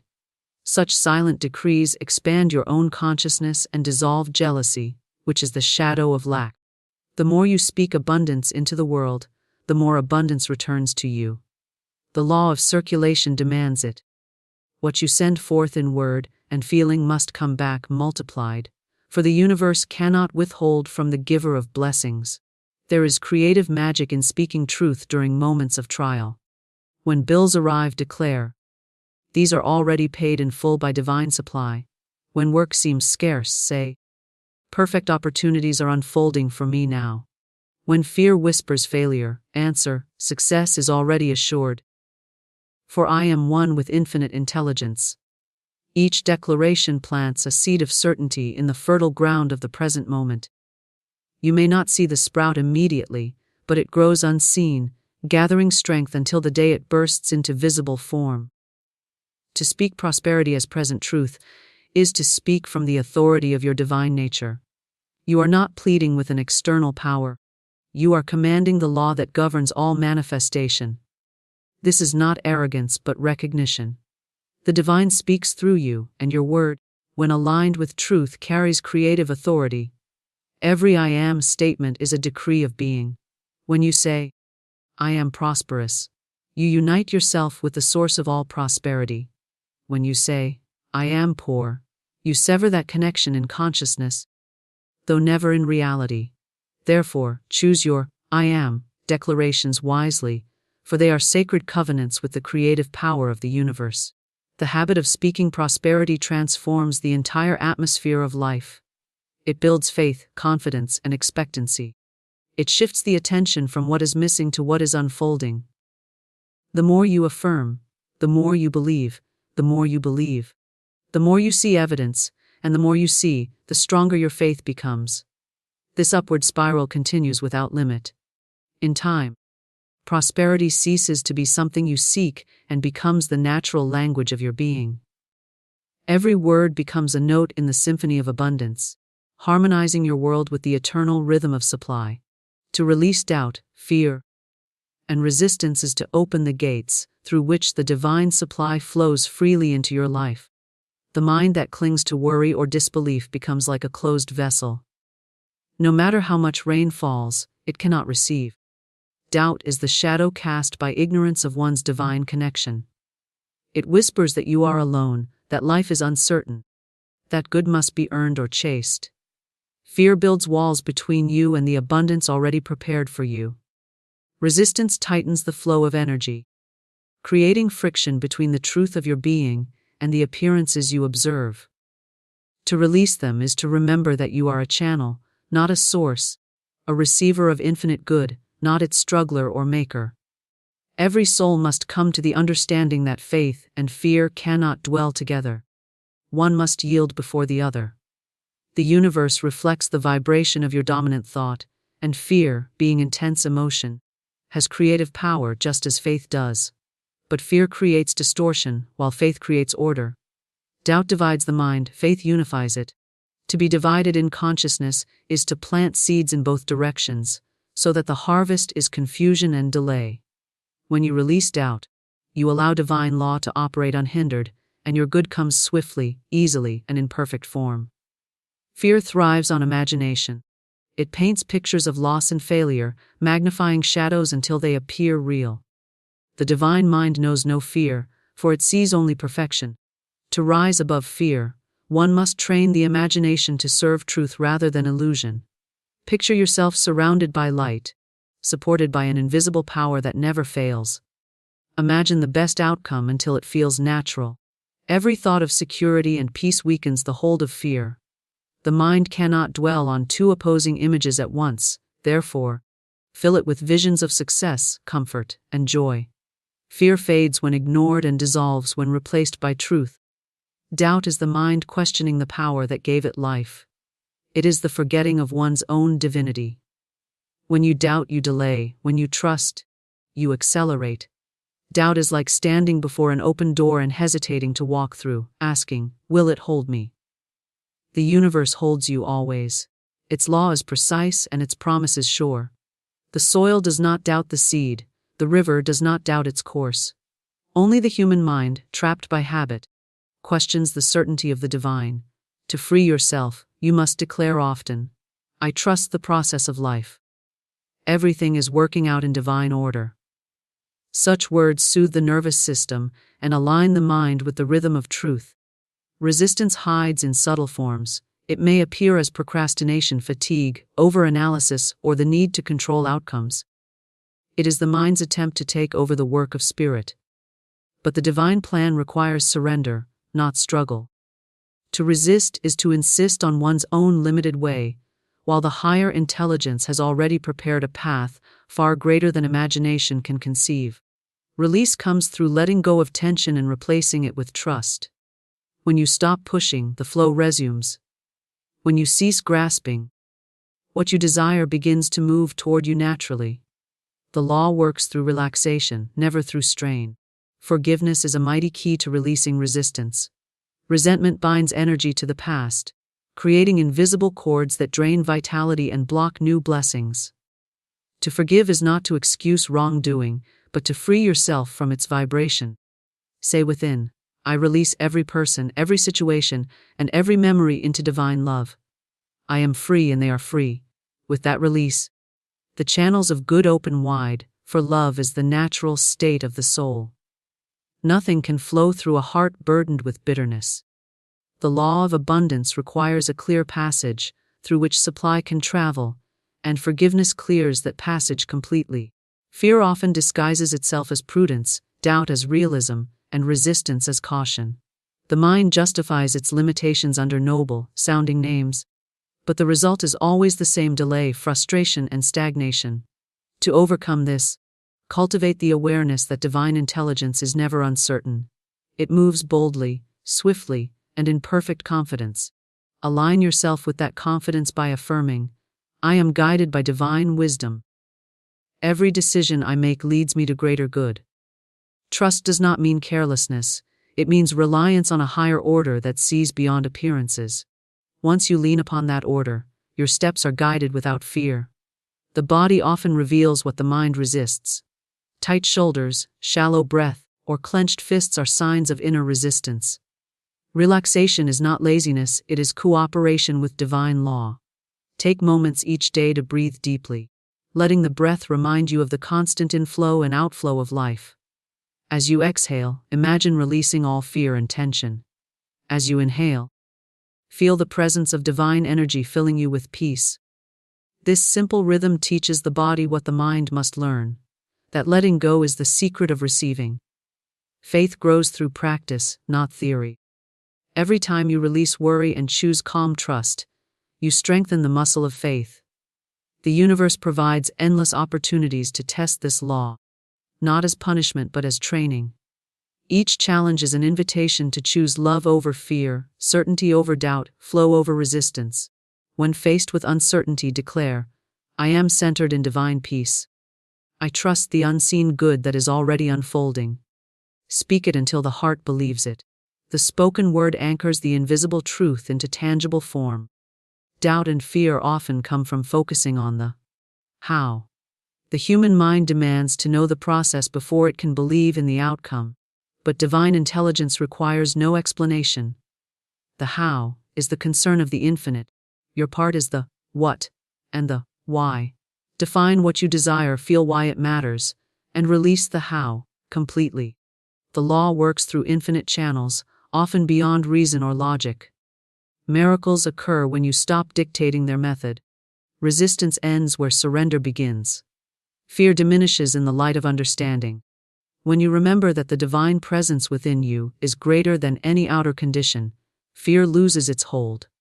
Say to yourself, nothing can oppose the power of God in me. Speak it not as defiance but as quiet assurance. Every repetition builds inner strength until faith becomes your natural state. The mind that knows its unity with divine law cannot be threatened by appearances. It walks through the valley of shadows untouched, for it knows that shadows are cast only by light. Doubt often arises from past disappointments. The mind recalls failures and uses them as evidence against future success. But those experiences were not defeats. They were lessons designed to reveal resistance. Each unfulfilled desire was a mirror showing where belief was incomplete. Now that you see clearly, you can release the old story. The past cannot bind you unless you repeat it through memory. Each moment is new, each thought a fresh beginning. When you affirm, I release the past and trust the divine order of today, the energy of life rushes in to fill the space once occupied by regret. Resistance can also appear as self-doubt, the belief that you are unworthy of abundance. Yet worthiness is not something earned. It is inherent in existence. You breathe the same air as the stars, move by the same law that governs galaxies. The divine makes no mistakes, therefore, Your very being is proof of worthiness. To believe otherwise is to contradict the Creator. Every soul is a vessel of infinite potential. Speak to yourself with love, for every harsh word builds another wall of resistance. Say often, I am worthy of all good. I am a perfect expression of divine abundance. As this truth sinks deep, the walls crumble, and supply flows freely. To release doubt, fear, and resistance is to remember that the universe is friendly, not hostile. It is a field of intelligence that seeks your cooperation, not your struggle. You are not here to beg for blessings but to align with them. When you relax into trust, circumstances shift, people appear, opportunities unfold as if by unseen orchestration. The very act of letting go changes the frequency of your being, attracting harmony instead of discord. The law responds instantly to the consciousness that is free from tension, for peace is the natural language of creation. Each day offers countless moments to practice this release. When you feel anxiety rising, pause and breathe. When you catch yourself worrying about tomorrow, speak truth over it. When you feel resistance toward a task or person, bless it and let go. Life is a constant dance between holding and releasing, between intention and surrender. The more you practice letting go of fear, the more effortlessly abundance finds its way to you. The universe is generous beyond measure, waiting only for your willingness to receive. To trust divine timing and unseen channels is to walk in harmony with the rhythm of the universe, surrendering the restless need to control and allowing the higher intelligence to arrange events with perfect precision. The human mind, bound by time and limited perception, believes that things must unfold in a certain order, at a certain pace, or by certain means. Yet divine law operates beyond human logic, weaving countless threads of circumstance into patterns too vast for ordinary sight. What seems delayed is often preparation. What appears as stillness is movement on a higher plane. To trust divine timing is to rest in the knowing that every desire, once released in faith, is already answered, and that its appearance in form will be neither early nor late, but exactly right. This trust begins with understanding that the universe never forgets an intention spoken in truth. Once a word of faith has been declared, it becomes a seed planted in invisible soil. You may not see it sprouting, but life is already moving within it. The soil does not doubt the seed nor demand to see its growth. It provides space, warmth, and time, knowing that the invisible work must come before visible expression. So must you provide patience to your own creations. Impatience is resistance disguised as desire. It declares silently that you do not trust the process. But when you release control and affirm that divine order governs every step, you align yourself with the flow of manifestation. There are unseen channels through which your good travels. Channels unknown to the reasoning mind, but known intimately to the divine intelligence that governs all things. These channels may appear as sudden opportunities, inspired ideas, chance meetings, or even obstacles that redirect you toward better paths. To trust them is to acknowledge that infinite wisdom knows the shortest and most harmonious route to your fulfillment. When you cling to one method or one person as the source of your supply, you limit the infinite. But when you say, my good can come from everywhere, in perfect ways, you open countless doors that were once hidden.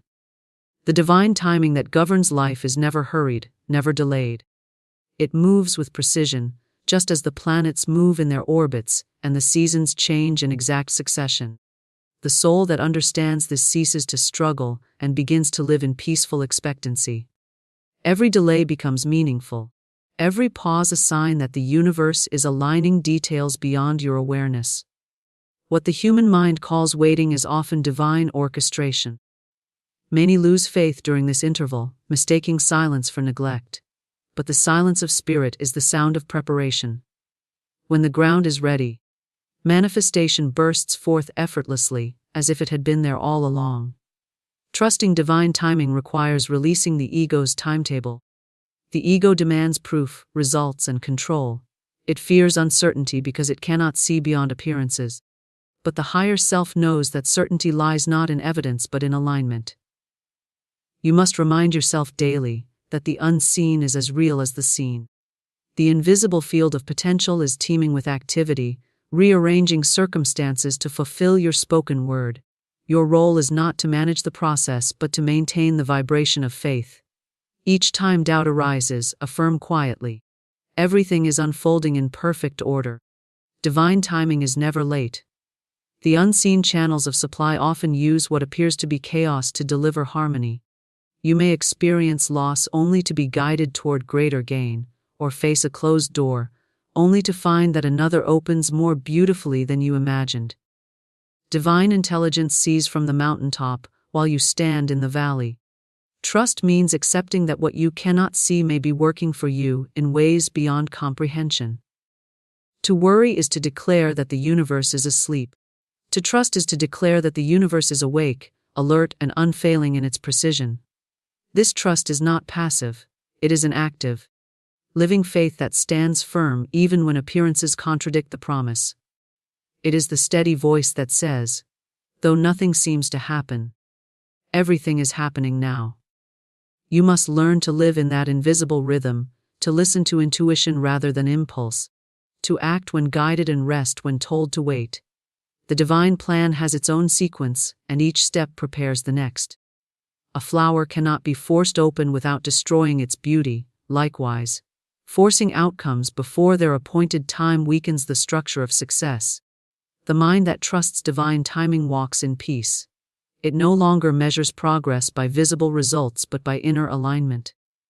It knows that the same law that governs stars and tides governs human affairs with equal perfection. You are never behind schedule in divine order. Even apparent mistakes are woven into the tapestry of your good. What seems lost may return multiplied. What seems denied may simply be deferred until your consciousness is ready to receive it. Trust transforms anxiety into serenity, confusion into clarity, and waiting into preparation. The unseen channels through which good flows are limitless. Money, ideas, opportunities, and solutions often appear from unexpected sources. You may receive help from a stranger, a sudden inspiration, or a circumstance that at first appears negative. Divine law is not confined to human logic, it uses whatever is available to fulfill its promise. When you release attachment to specific channels, the universe surprises you with creative abundance. Say often, infinite intelligence now opens the perfect channels for my good. Speak it with conviction and detach from the outcome. The law cannot fail to respond. Every moment of trust sends out a signal of harmony to the universe. This signal draws matching experiences. Just as a tuning fork vibrates in response to its own frequency. When you live in trust, you align your frequency with peace. And peace is the atmosphere in which miracles grow. Impatience sends a discordant vibration, interrupting the flow. The divine cannot deliver through channels that are clouded by frustration or fear. That is why patience is not passive endurance but spiritual alignment. It is the quiet, knowing that all things are already accomplished in spirit and will appear in their appointed form. Divine timing often brings answers at the last moment when the outer situation seems most uncertain. This is not cruelty but precision. The divine waits until every condition is ripe so that fulfillment arrives with power and permanence. When the seedling breaks the soil, it does so only when the pressure from within becomes stronger than the resistance from without. So it is with manifestations. They appear when your faith outweighs your doubt. Every period of waiting strengthens this inner pressure of faith until the outcome bursts forth with perfect grace. Trust is also a form of gratitude. When you trust the process, you silently thank the universe for its wisdom. Gratitude magnifies faith and accelerates manifestation. Each time you affirm, "Thank you that it is already done," you add strength to the unseen work taking place on your behalf. Gratitude sees completion where the senses see lack. It is the language of divine timing, for it speaks from the end rather than from the beginning. You must remember that divine timing moves in harmony with your own readiness. The universe cannot give you what you do not believe yourself capable of receiving. If the manifestation seems delayed, it may be that consciousness is still expanding to match the vibration of the desired good. During such times, the work is inward, clearing fear, strengthening faith, deepening gratitude. The moment alignment is achieved, results appear instantly. Time is only the distance between belief and realization. When you trust unseen channels, you cease to depend on outer systems for your prosperity. The job, the market, or the person becomes merely one of infinite instruments through which the divine expresses. You are never limited to one source, because the true source is within you, expressing through all. This awareness frees you from anxiety about external conditions. Even when one door closes, countless others stand ready to open. Trust transforms uncertainty into adventure, making every turn of life a revelation of divine intelligence. To trust divine timing and unseen channels is to live in surrender to the higher rhythm that governs all creation. It is to wake each day with calm expectancy, to act when guided, and to rest when intuition says be still. It is to know that what is yours cannot be lost, that every delay conceals preparation, and that the invisible hand of spirit moves with flawless accuracy. When you live in such trust, life unfolds in effortless grace, every event arriving at the perfect hour, every channel opening in perfect order. To rest in faith, knowing that manifestation begins within, is to enter the sacred stillness where creation first takes form. Faith is not blind hope or wishful thinking. It is the inner certainty that the invisible is more real than the visible, that the unseen power of thought and belief shapes every condition of life. When you rest in faith, you cease to struggle with appearances and begin to move in harmony with divine law. You recognize that all things are formed twice, first in the mind, then in the material world. Every visible effect is born from an invisible cause, and that cause is consciousness. The outer life is but a mirror reflecting the pattern of your inner conviction. To change what you see, you must first change what you believe. Resting in faith means withdrawing energy from fear and placing it in assurance. It is the quiet knowing that everything you seek already exists in spirit, waiting for your recognition. You no longer chase after outcomes or measure progress by visible signs. You rest in the certainty that divine substance is responsive to your word, that the moment you claim your good, the law begins its invisible work. The soil of creation does not need supervision. It only needs a clear seed and the patience of trust. When you rest in faith, you plant that seed and leave it undisturbed, confident that life itself will bring it to fruition. Faith is the spiritual resting place, where effort dissolves and inspiration begins. Many exhaust themselves trying to force manifestations into being, unaware that their very striving blocks the flow of divine energy. Resting in faith is not inactivity, it is alignment. It is the stillness that allows wisdom to speak, the quiet that permits the universe to move through you rather than against you. When you are at peace, you become receptive. Ideas, guidance, and opportunities flow naturally, and you act from intuition instead of anxiety. True faith transforms action into inspired movement rather than desperate effort. To live in faith is to understand that you are always creating from the inside out. Your beliefs form the blueprint, your emotions give it life, and your words set it in motion. The mind that doubts its own creative power continues to look outward for signs, forgetting that the cause lies within. Faith reverses that direction. It says, I trust the invisible. I know that what I hold in consciousness must appear in form. When this realization becomes your habit, outer conditions lose their power to disturb you. You cease to react to appearances and instead respond from inner authority. The practice of resting in faith begins with quieting the restless thoughts that clamor for proof. The mind, trained by the world, insists on seeing before believing. But the divine law operates in reverse. You must believe before you see. The moment you affirm, I already have what I seek, a vibration of completion is sent into the unseen realm. The universe matches that vibration by arranging circumstances to reflect it. This process may be invisible to the senses, but it is immediate in spirit. Faith holds the vibration steady until the outer picture catches up. Every doubt that arises is an invitation to deepen faith. When fear whispers that nothing is happening, you answer with certainty. It is already done. When appearances suggest lack, you affirm abundance within. When results seem delayed, you rest in the truth that divine timing is flawless.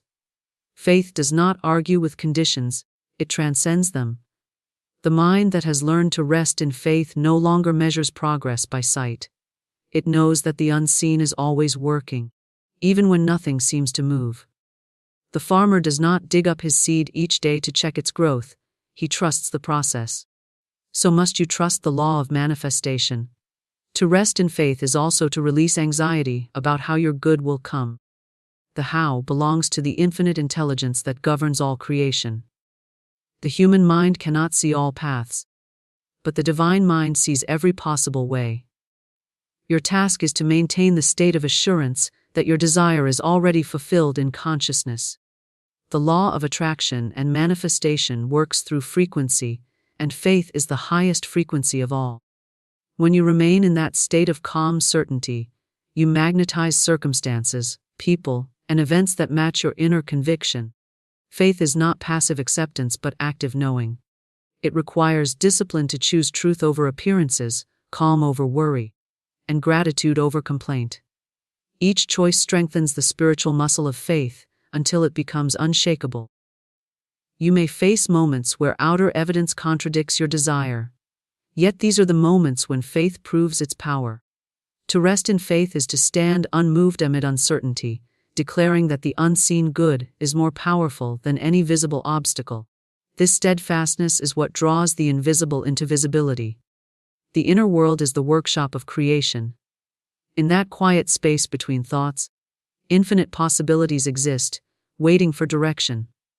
When you rest in faith, you become the conscious architect of those possibilities. You give them form through your imagination and substance through your belief.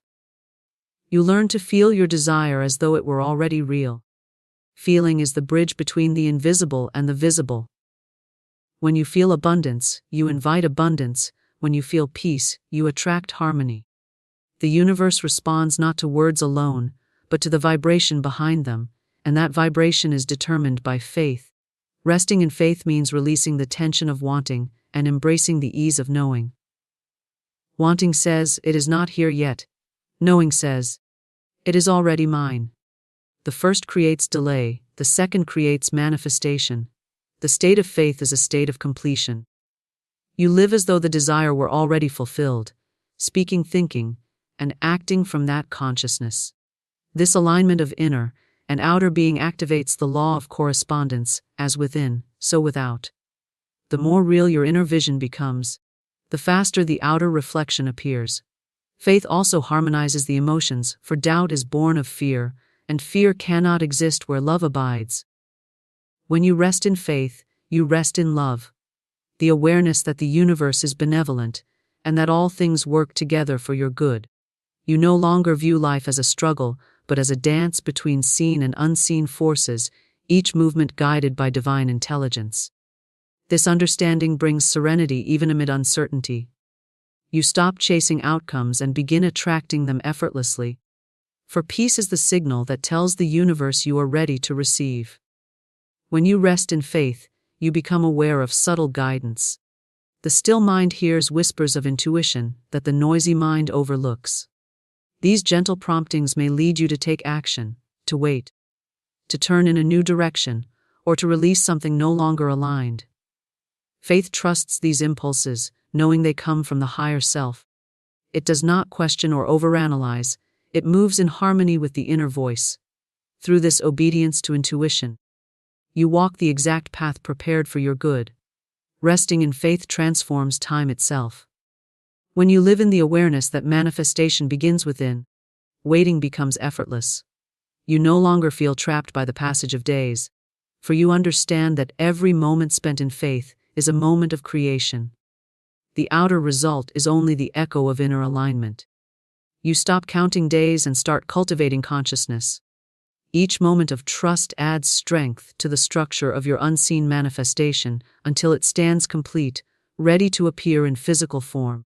Faith is the language of the soul. It speaks in certainty, not in question.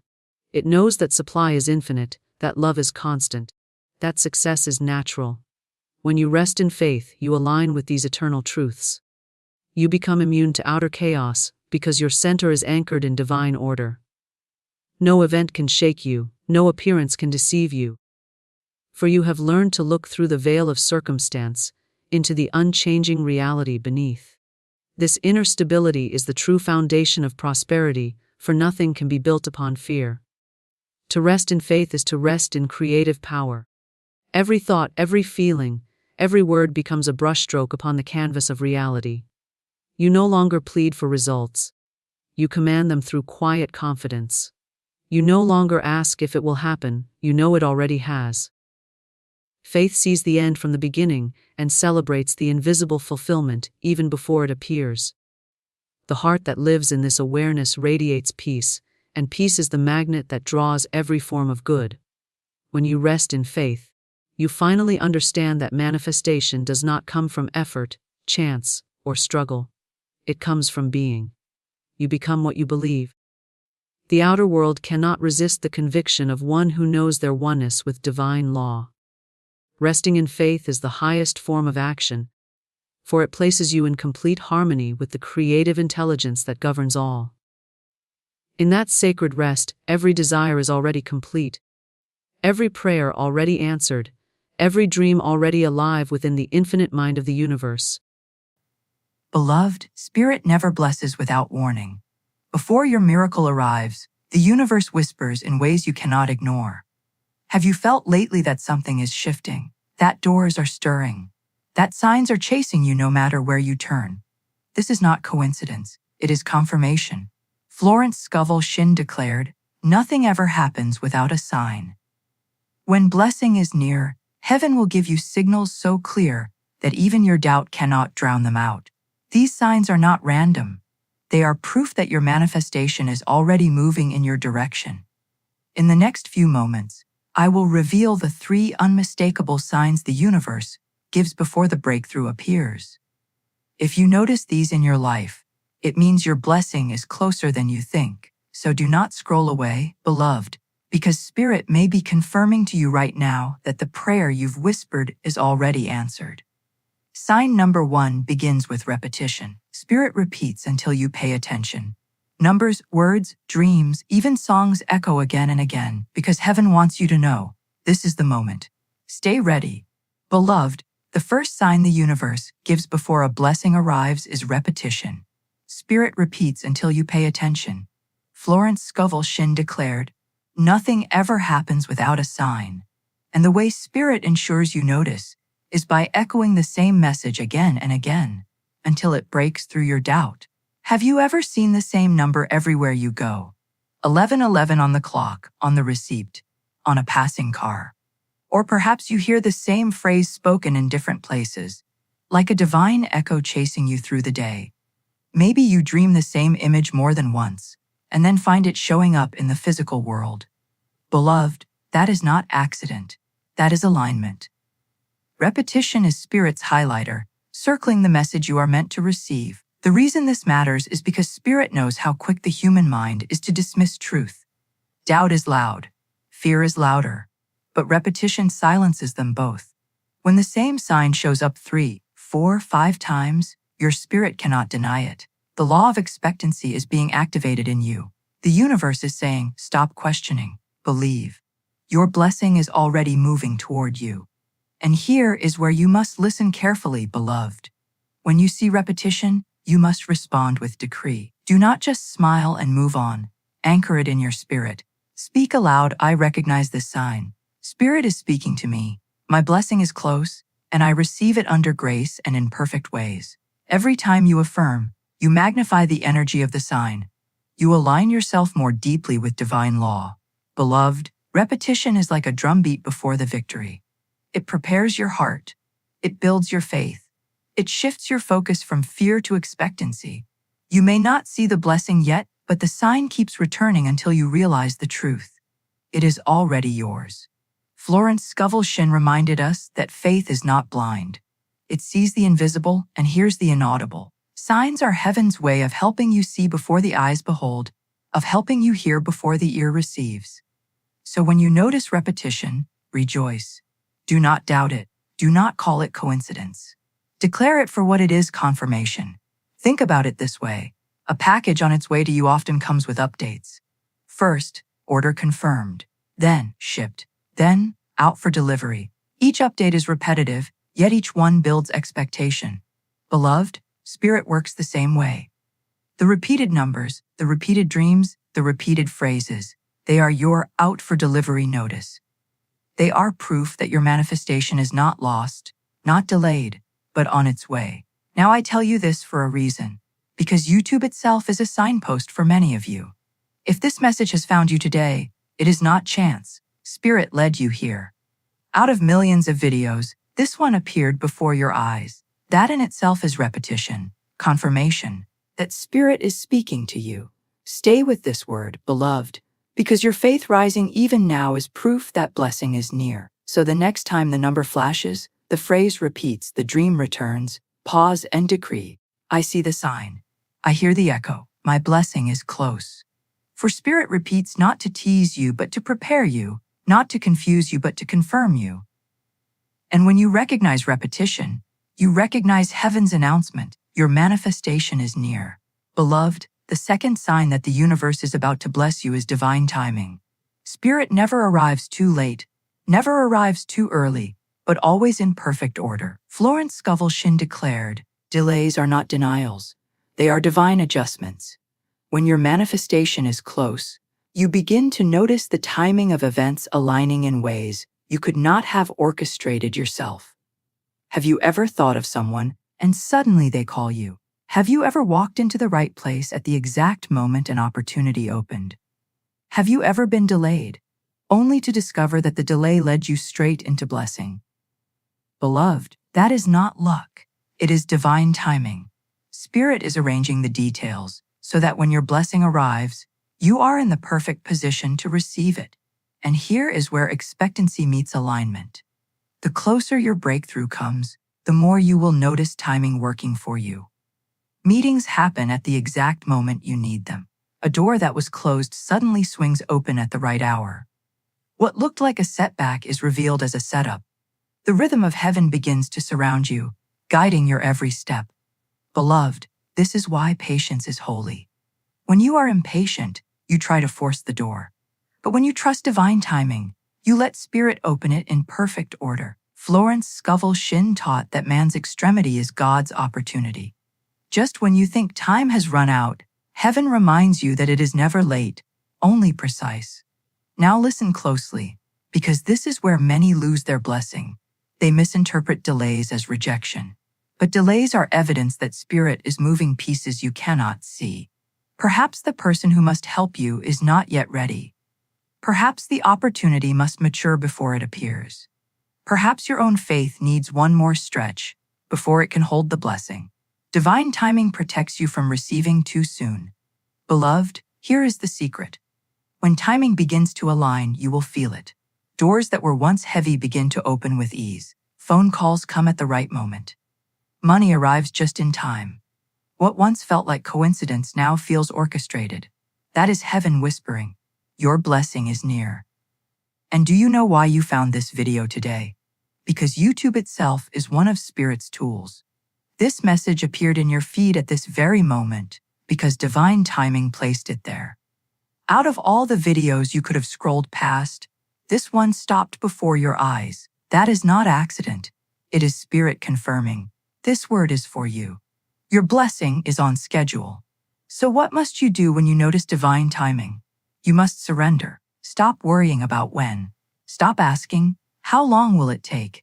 Instead, decree, I trust Spirit's perfect order. My blessing will arrive exactly when I am ready to receive it. It cannot be late. It cannot be lost. It cannot be denied. Every time you speak this, you align yourself more deeply with the rhythm of heaven.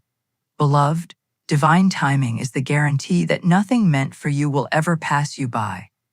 If the door is closed today, it is only because Spirit is preparing a better one tomorrow. If the opportunity slipped away, it is only because the true opportunity is still on its way.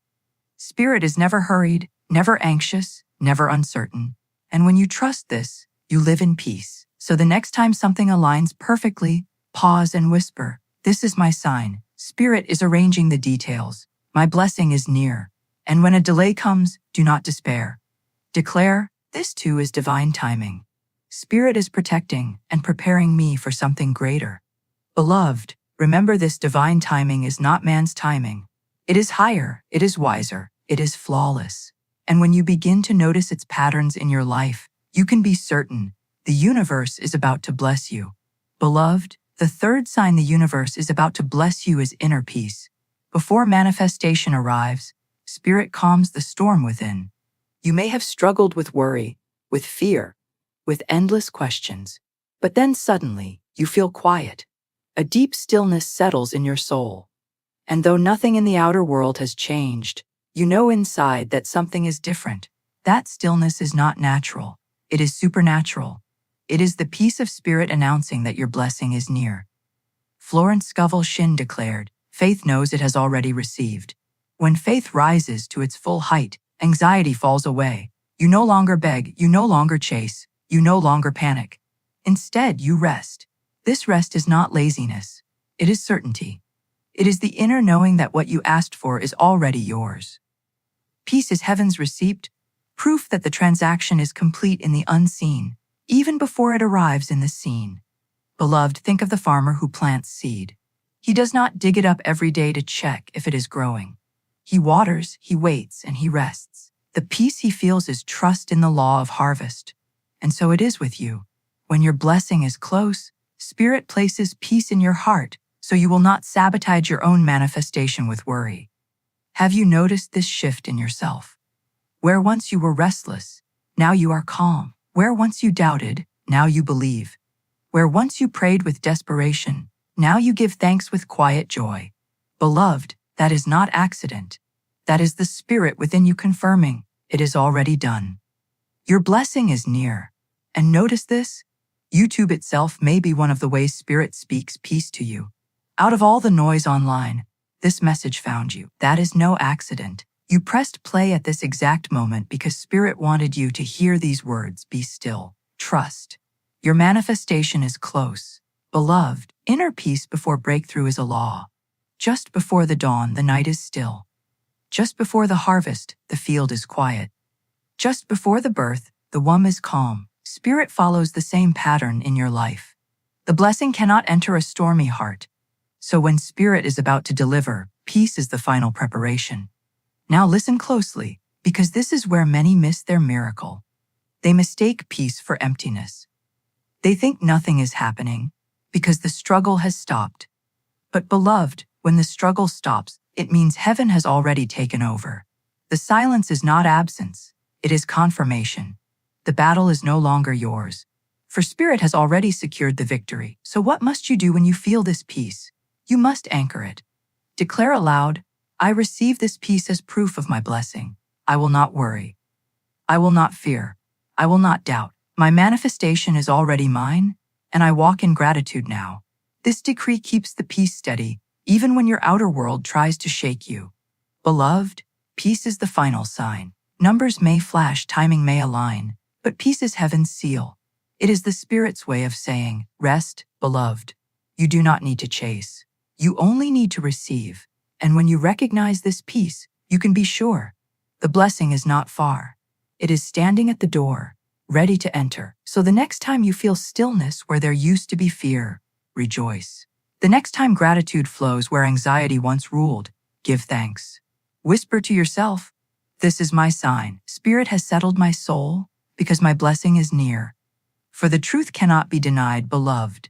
When peace fills your spirit, it is heaven's way of saying, the breakthrough you prayed for is closer than you think. Beloved, you have now heard the 3 unmistakable signs that the universe is about to bless you: repetition, divine timing, and inner peace. These are not coincidences, they are confirmations. Spirit is never silent, never absent, never uncertain. When blessing is near, heaven announces it through signs, so you will not doubt, so you will not fear, so you will not miss your moment. Now let us seal this truth with decree. Place your hand upon your heart and speak with authority. I recognize the signs Spirit has placed in my path. I do not call them coincidence. I call them confirmation.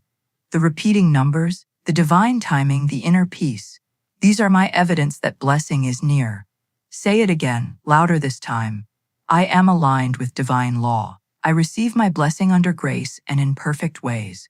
No fear can delay it, no doubt can block it, no force can steal it.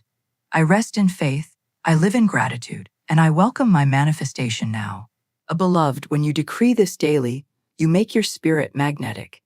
Heaven responds to faith-filled words, and what is already prepared for you begins to move swiftly into form. So remember, when you see the repetition, when timing aligns, when peace fills your heart, do not ignore it. Declare, decree, and give thanks. For the truth is sure, the universe is about to bless you, and nothing can stop what Spirit has already ordained. And so it is. My dear, come closer.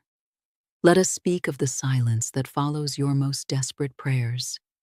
Have you ever stood at the edge of your own life with a heart so full of wanting and whispered a request out into the vastness, only to be met with the quiet, hollow sound of waves on a distant shore? You have asked, you have pleaded, you have charted the course 100 times in your most hopeful ink. You have visualized your destination with the fierce, focused fire of a ship's captain seeing a lighthouse in a storm. And still, the tide does not turn. The safe harbor you ache for feels like a mirage. The treasure you seek remains a story told about someone else's voyage. There is a reason for this stillness, and it is not because you are unworthy. It is not because the divine sea has forgotten you or cast your ship adrift. It is not a punishment or a test of your endurance. It is because you have been taught the great spiritual secret of navigation backward. You have been told to ask first. But the unwavering, immutable law of the cosmos is this: you must align first. Then, and only then, do you give your command. Let that truth land in your soul. Let it settle into the deep, calm currents of your being, because this is the star that allows you to find your true north. This is the missing entry in the logbook of your becoming. Imagine, for a moment, you are invited to the court of the great ruler of the seas, but you arrive on a battered raft, clinging to the wreckage of past storms, your mind a whirlwind of old grievances, your heart heavy with the salt of doubt. You carry the energy of every shipwreck you are trying to forget. And in that state, you stand before the throne and demand a fleet. The ruler, who is infinite love, infinite intelligence, does not hear your words of demand. He only feels the vibration of your unreadiness. He feels the profound misalignment between the grand vessel you are asking for and the castaway you believe yourself to be. That is not how divine law works. That is not how grace finds its way to your shore. First, you must find the sacred, quiet cove within. You wash yourself clean of the old story in its healing waters. You tend to the wounds of your heart. You dress your spirit in the calm confidence of a master navigator. You prepare yourself not just to ask for the ship, but to become the living, breathing captain of the ship. And then, you don't even have to ask. You simply arrive. And the ruler, who has been waiting all along, smiles and says, "There you are. I have been holding this for you." This is the work, not the frantic paddling, not the desperate bailing of water, not the striving that leaves you exhausted and lost at sea. The real work is the sacred, internal art of alignment. Until you master this, you can send 1,000,000 messages in a bottle out into the ocean, but they will be carried aimlessly by chaotic currents. This brings us to the unshakable wisdom of Florence Scovel Shinn, who taught a truth so simple and yet so profound. Your subconscious mind has no sense of humor. The vast, deep ocean of your inner world takes your deepest beliefs as direct, literal commands. It is the powerful, unseen current that takes its orders from the surface, from you, and steers the course of your entire life. It does not judge. It does not rationalize. It simply moves in the direction it is told to move. And what direction have you been telling it? You see, my love, You do not attract what you want with the fleeting waves of your conscious mind. You attract, with the magnetic and unfailing pull of a tide, what you are in the deep ocean of your subconscious mind. You attract the sum total of your embodied beliefs. If the deep currents of your inner world are set to the frequency of worry, the constant churn of what if, the undertow of anxiety that lives in your belly, then life, in its infinite obedience, must bring you more storms to worry about. It is law. If your inner world is aligned with a deep-seated belief in lack, the feeling that the ocean of life is empty, that you have to fight for every fish, that great treasures are for other explorers, then the universe must honor that map and present you with evidence of a barren sea. But if you can cultivate, even for a few sacred moments a day, an alignment with trust, with peace, with the calm, smiling expectancy of a sailor who knows the tide will always turn in her favor, then blessings, opportunities, and miracles have no choice but to be drawn into your current. They are pulled into your wake like ships finding a safe and powerful channel, because that too is divine law. It is simple. It is unbending. It is utterly, perfectly just. So I must ask you right now, with all the love in my heart, what destination have you been shouting with your words, while the deep, silent rudder of your soul was steering you in the opposite direction? Stay with me. Breathe through this revelation. Because if you walk this path with me to the very end, I will not just tell you about this law, I will show you how to embody it. I will guide you, step by step, to align the currents of your heart, your energy, and your inner state so that your requests are no longer hopeful whispers lost in the wind, but the clear, powerful commands of a captain that the sea itself must rush to obey. Before we journey deeper, let us anchor this intention. Find the comment section and write these words as a sacred promise to yourself. I align with my divine current before I give my command. Type it. Feel the shift in that declaration. Seal it with your intention. This simple truth, once it truly takes root in you, can calm the most violent storms and reveal the clear, starlit path to your desire. But you must be present for the whole journey. Now let's speak with gentle, loving honesty. Because if you have ever found yourself saying, I've tried all the spiritual tools, I've set my intentions, I've made the vision boards, I've charted the course, and I'm still lost at sea, this part of our conversation is for you. Listen closely. You are not broken. You are not cursed. You have not been abandoned by the divine navigator. But there is a part of you, a silent, powerful force within that is systematically vetoing every command you give. It is the loyal, misguided first mate of your subconscious mind. It is the quiet whisper you have become so accustomed to. You no longer even recognize it as a separate voice. It's the subtle thought that ripples through your mind right after you affirm, my ships are coming in, laden with treasure. The one that whispers, but look at the empty horizon. It's probably not going to happen for you. It's the heavy feeling in your chest after you declare, I am a safe harbor for a deep and passionate love. The one that murmurs, but remember the last shipwreck? It's safer to stay in shallow waters. You see, my dear, this is one of the most profound and misunderstood traps of the human experience. You give a command with your lips, but your soul, steeped in the memories of past storms, is not in agreement. And the universe, God, the great ocean of life, does not respond to unbacked words. It responds to belief. It responds to the vibration of your inner truth. It responds to the spiritual heading you hold. This is where our human psychology and divine law intersect. Your mind, in its earnest desire to protect you, will always fight to keep you in familiar waters. It will protect what it is used to, even if what it is used to is the storm. A familiar storm often feels safer to the subconscious than an unfamiliar, peaceful sea. So, if you are deeply accustomed to the feeling of being cast aside, your mind will scan every new person who sails into your life, looking for signs of a coming betrayal, thereby steering you into the very outcome you dread. If you are used to the internal state of financial peril, your heart will brace for it, and you will unconsciously navigate in a way that perpetuates the cycle of just barely staying afloat. Do you see? You unknowingly align yourself with outcomes you consciously despise because you have never turned to face this inner saboteur, this frightened part of you, and lovingly given it a new true map. This is why Florence's wisdom is so potent.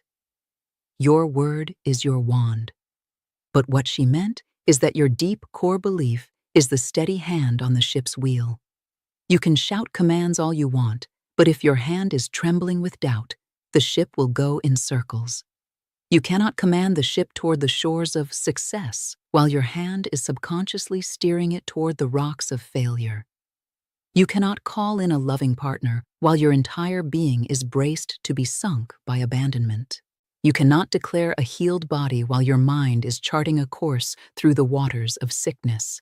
So I ask you again, with even more love and power, what are you truly aligned with? This is the bravest question you can ask yourself. In the comments, if you wish, you can declare, I am ready to captain my inner world with love. This is a powerful first step in reclaiming your creative authority. Because until you confront your true heading with compassion, until you decide to become the gentle, firm captain of your own inner world, you will pray and affirm in vain. This is not a punishment. It is a diagnostic. It is a loving course correction. It is an invitation to go deeper, beneath the choppy waves of fear, to the calm, powerful currents of your soul. Pause with me here. Take a breath. Let this truth anchor itself in your body. Go to the comments and declare this new reality. I align with divine power, not past pain. Say it again to yourself. Feel the strength in it. I align with divine power, not past pain. We are no longer just asking for things. We are becoming the master navigator who is worthy, ready, and able to command the vessel.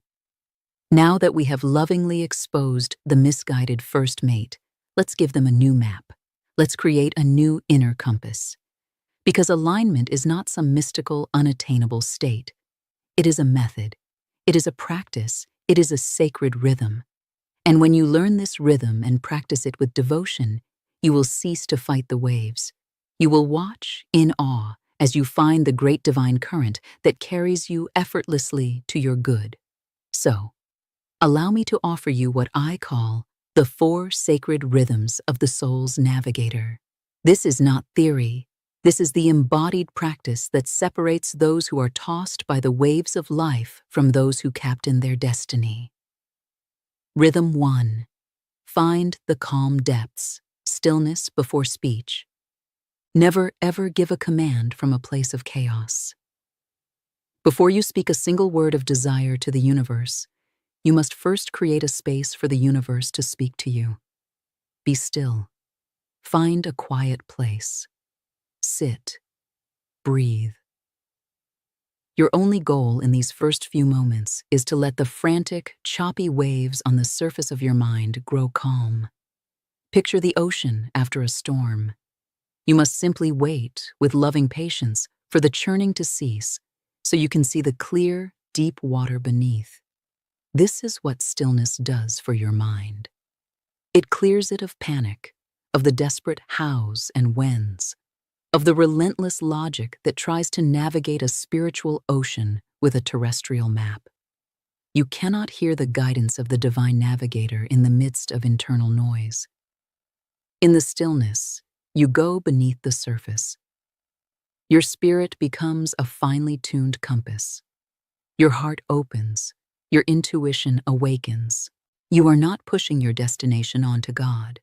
You are creating a silent, holy space to receive God's perfect course for you. Rhythm 2. Check your inner compass, the inquiry of the heart. Once you have found those calm depths, you must perform a truth check.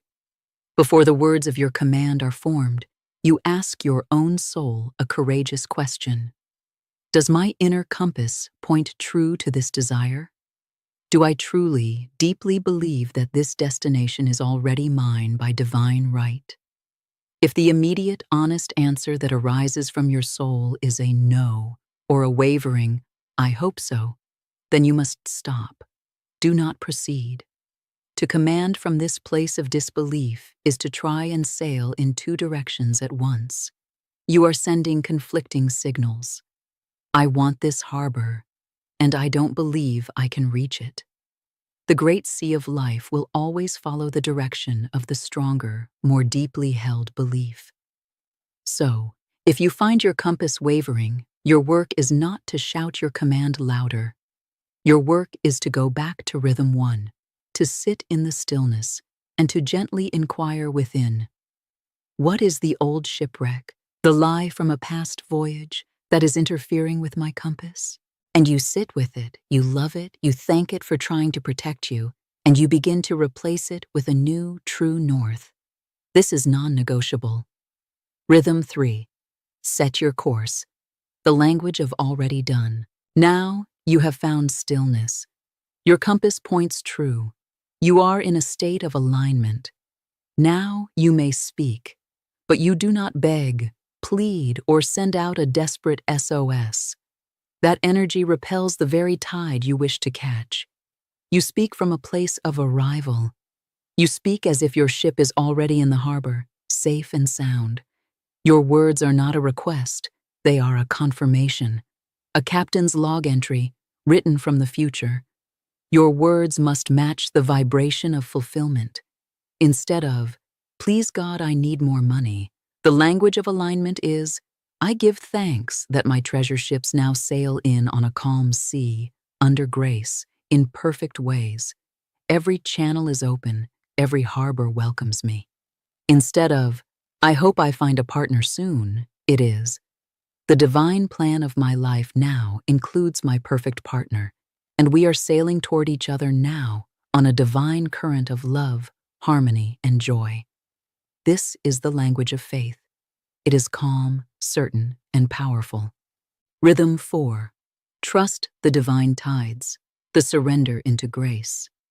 Once you have performed the first 3 rhythms, you have found the calm depths, you have checked your compass, you have set your course, your work at the helm is done.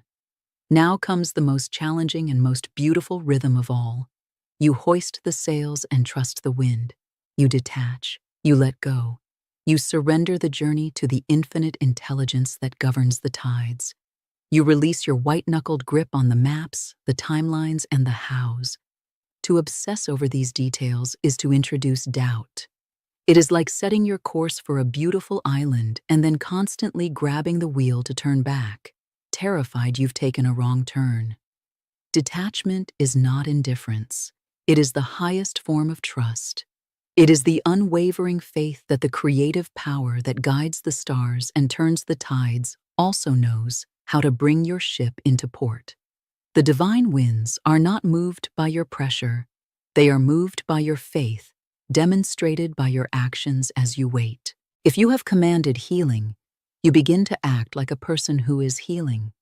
If you have commanded provision, you walk with the energy of solvency, not of lack. You act like your treasure is already secured. So let us hold these 4 rhythms in our heart, my dear.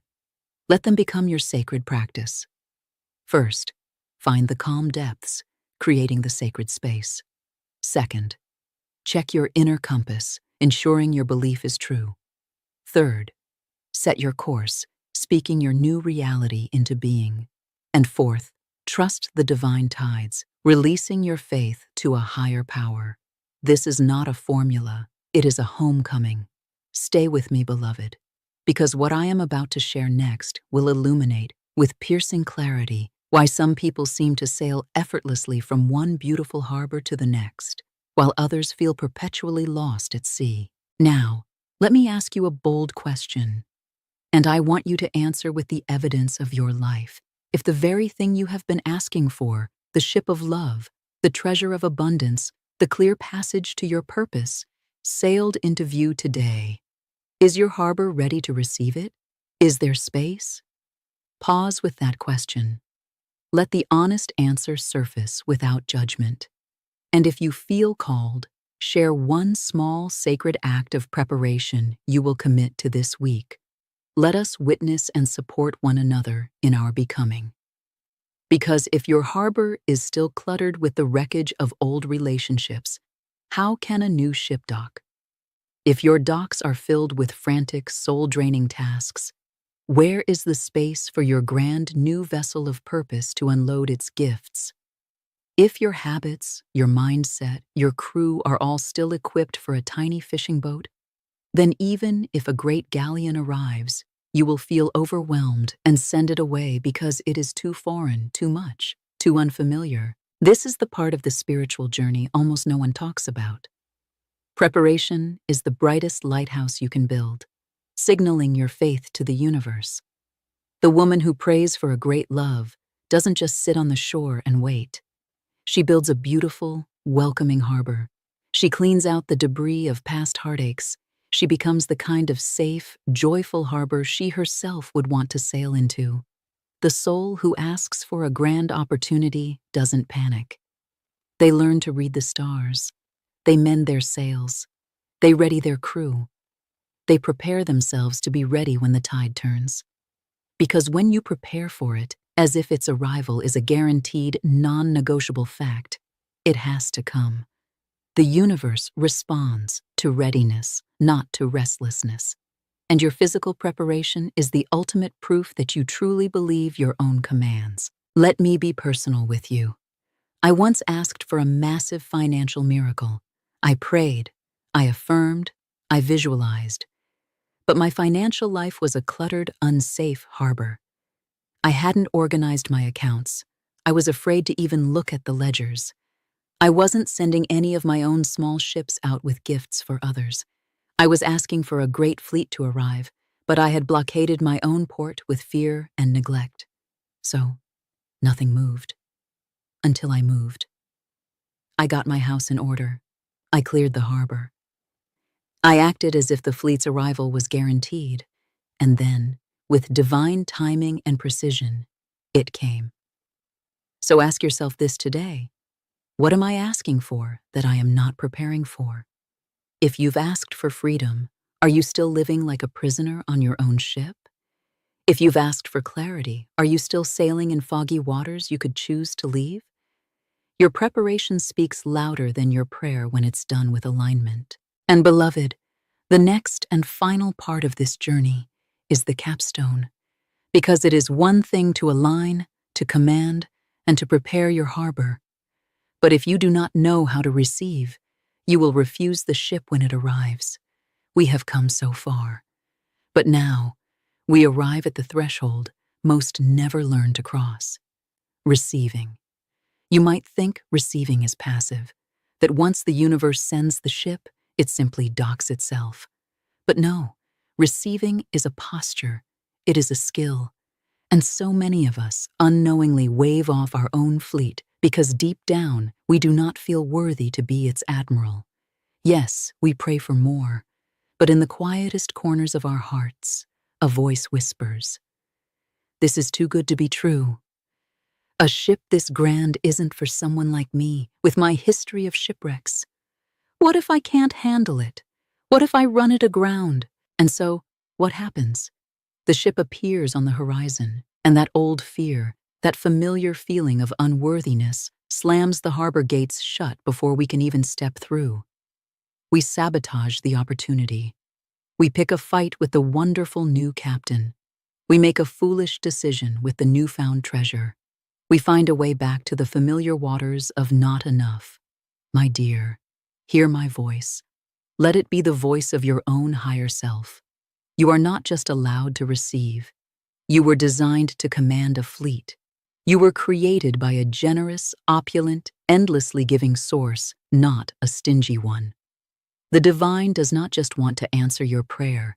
It wants you to live so fully in the reality of the answered prayer that it becomes the new, unshakable foundation of your life. But to do that, you must open the gates. You must accept your good fully, without shrinking, without apologizing, without guilt, without shame, without the paralyzing fear of self-sabotage. When the ship of opportunity you prayed for appears, you say yes, and you guide it into port. When the vessel of love you've longed for arrives, you open your heart and welcome it without reservation. When the treasure overflows, you steward it wisely, with gratitude and joy, not with fear of losing it. Do not apologize for the magnificence of your fleet. Celebrate it, protect it, walk the decks of it, embody it, let it become you. Because here is the final, luminous truth I will leave with you today. The ship you refuse to receive, the universe will send to another open harbor. But the ship you fully, gratefully, and joyfully receive, heaven will send a fleet to join it. So today, I invite you to make a decision, not just to align, not just to command, but to become a masterful, gracious, and bold receiver. Say this out loud. Feel the chains of unworthiness fall away. Go to the comments and declare it as your new decree, your new way of being. I receive all that God has for me without guilt, fear, or resistance. Say it again. Let it fill every cell of your body. I receive all that God has for me without guilt, fear, or resistance. Because when you do, the sacred cycle completes. Heaven decrees and earth receives. And you become a living, breathing testament to the truth that you were never, ever meant to be lost at sea. You were meant to align with your divine current, to command from a place of knowing, to prepare your harbor with joyful faith, and to receive your fleet with an open, worthy heart. Now go and live today as if your ship is already in the harbor, because in the unwavering truth of divine law, it is.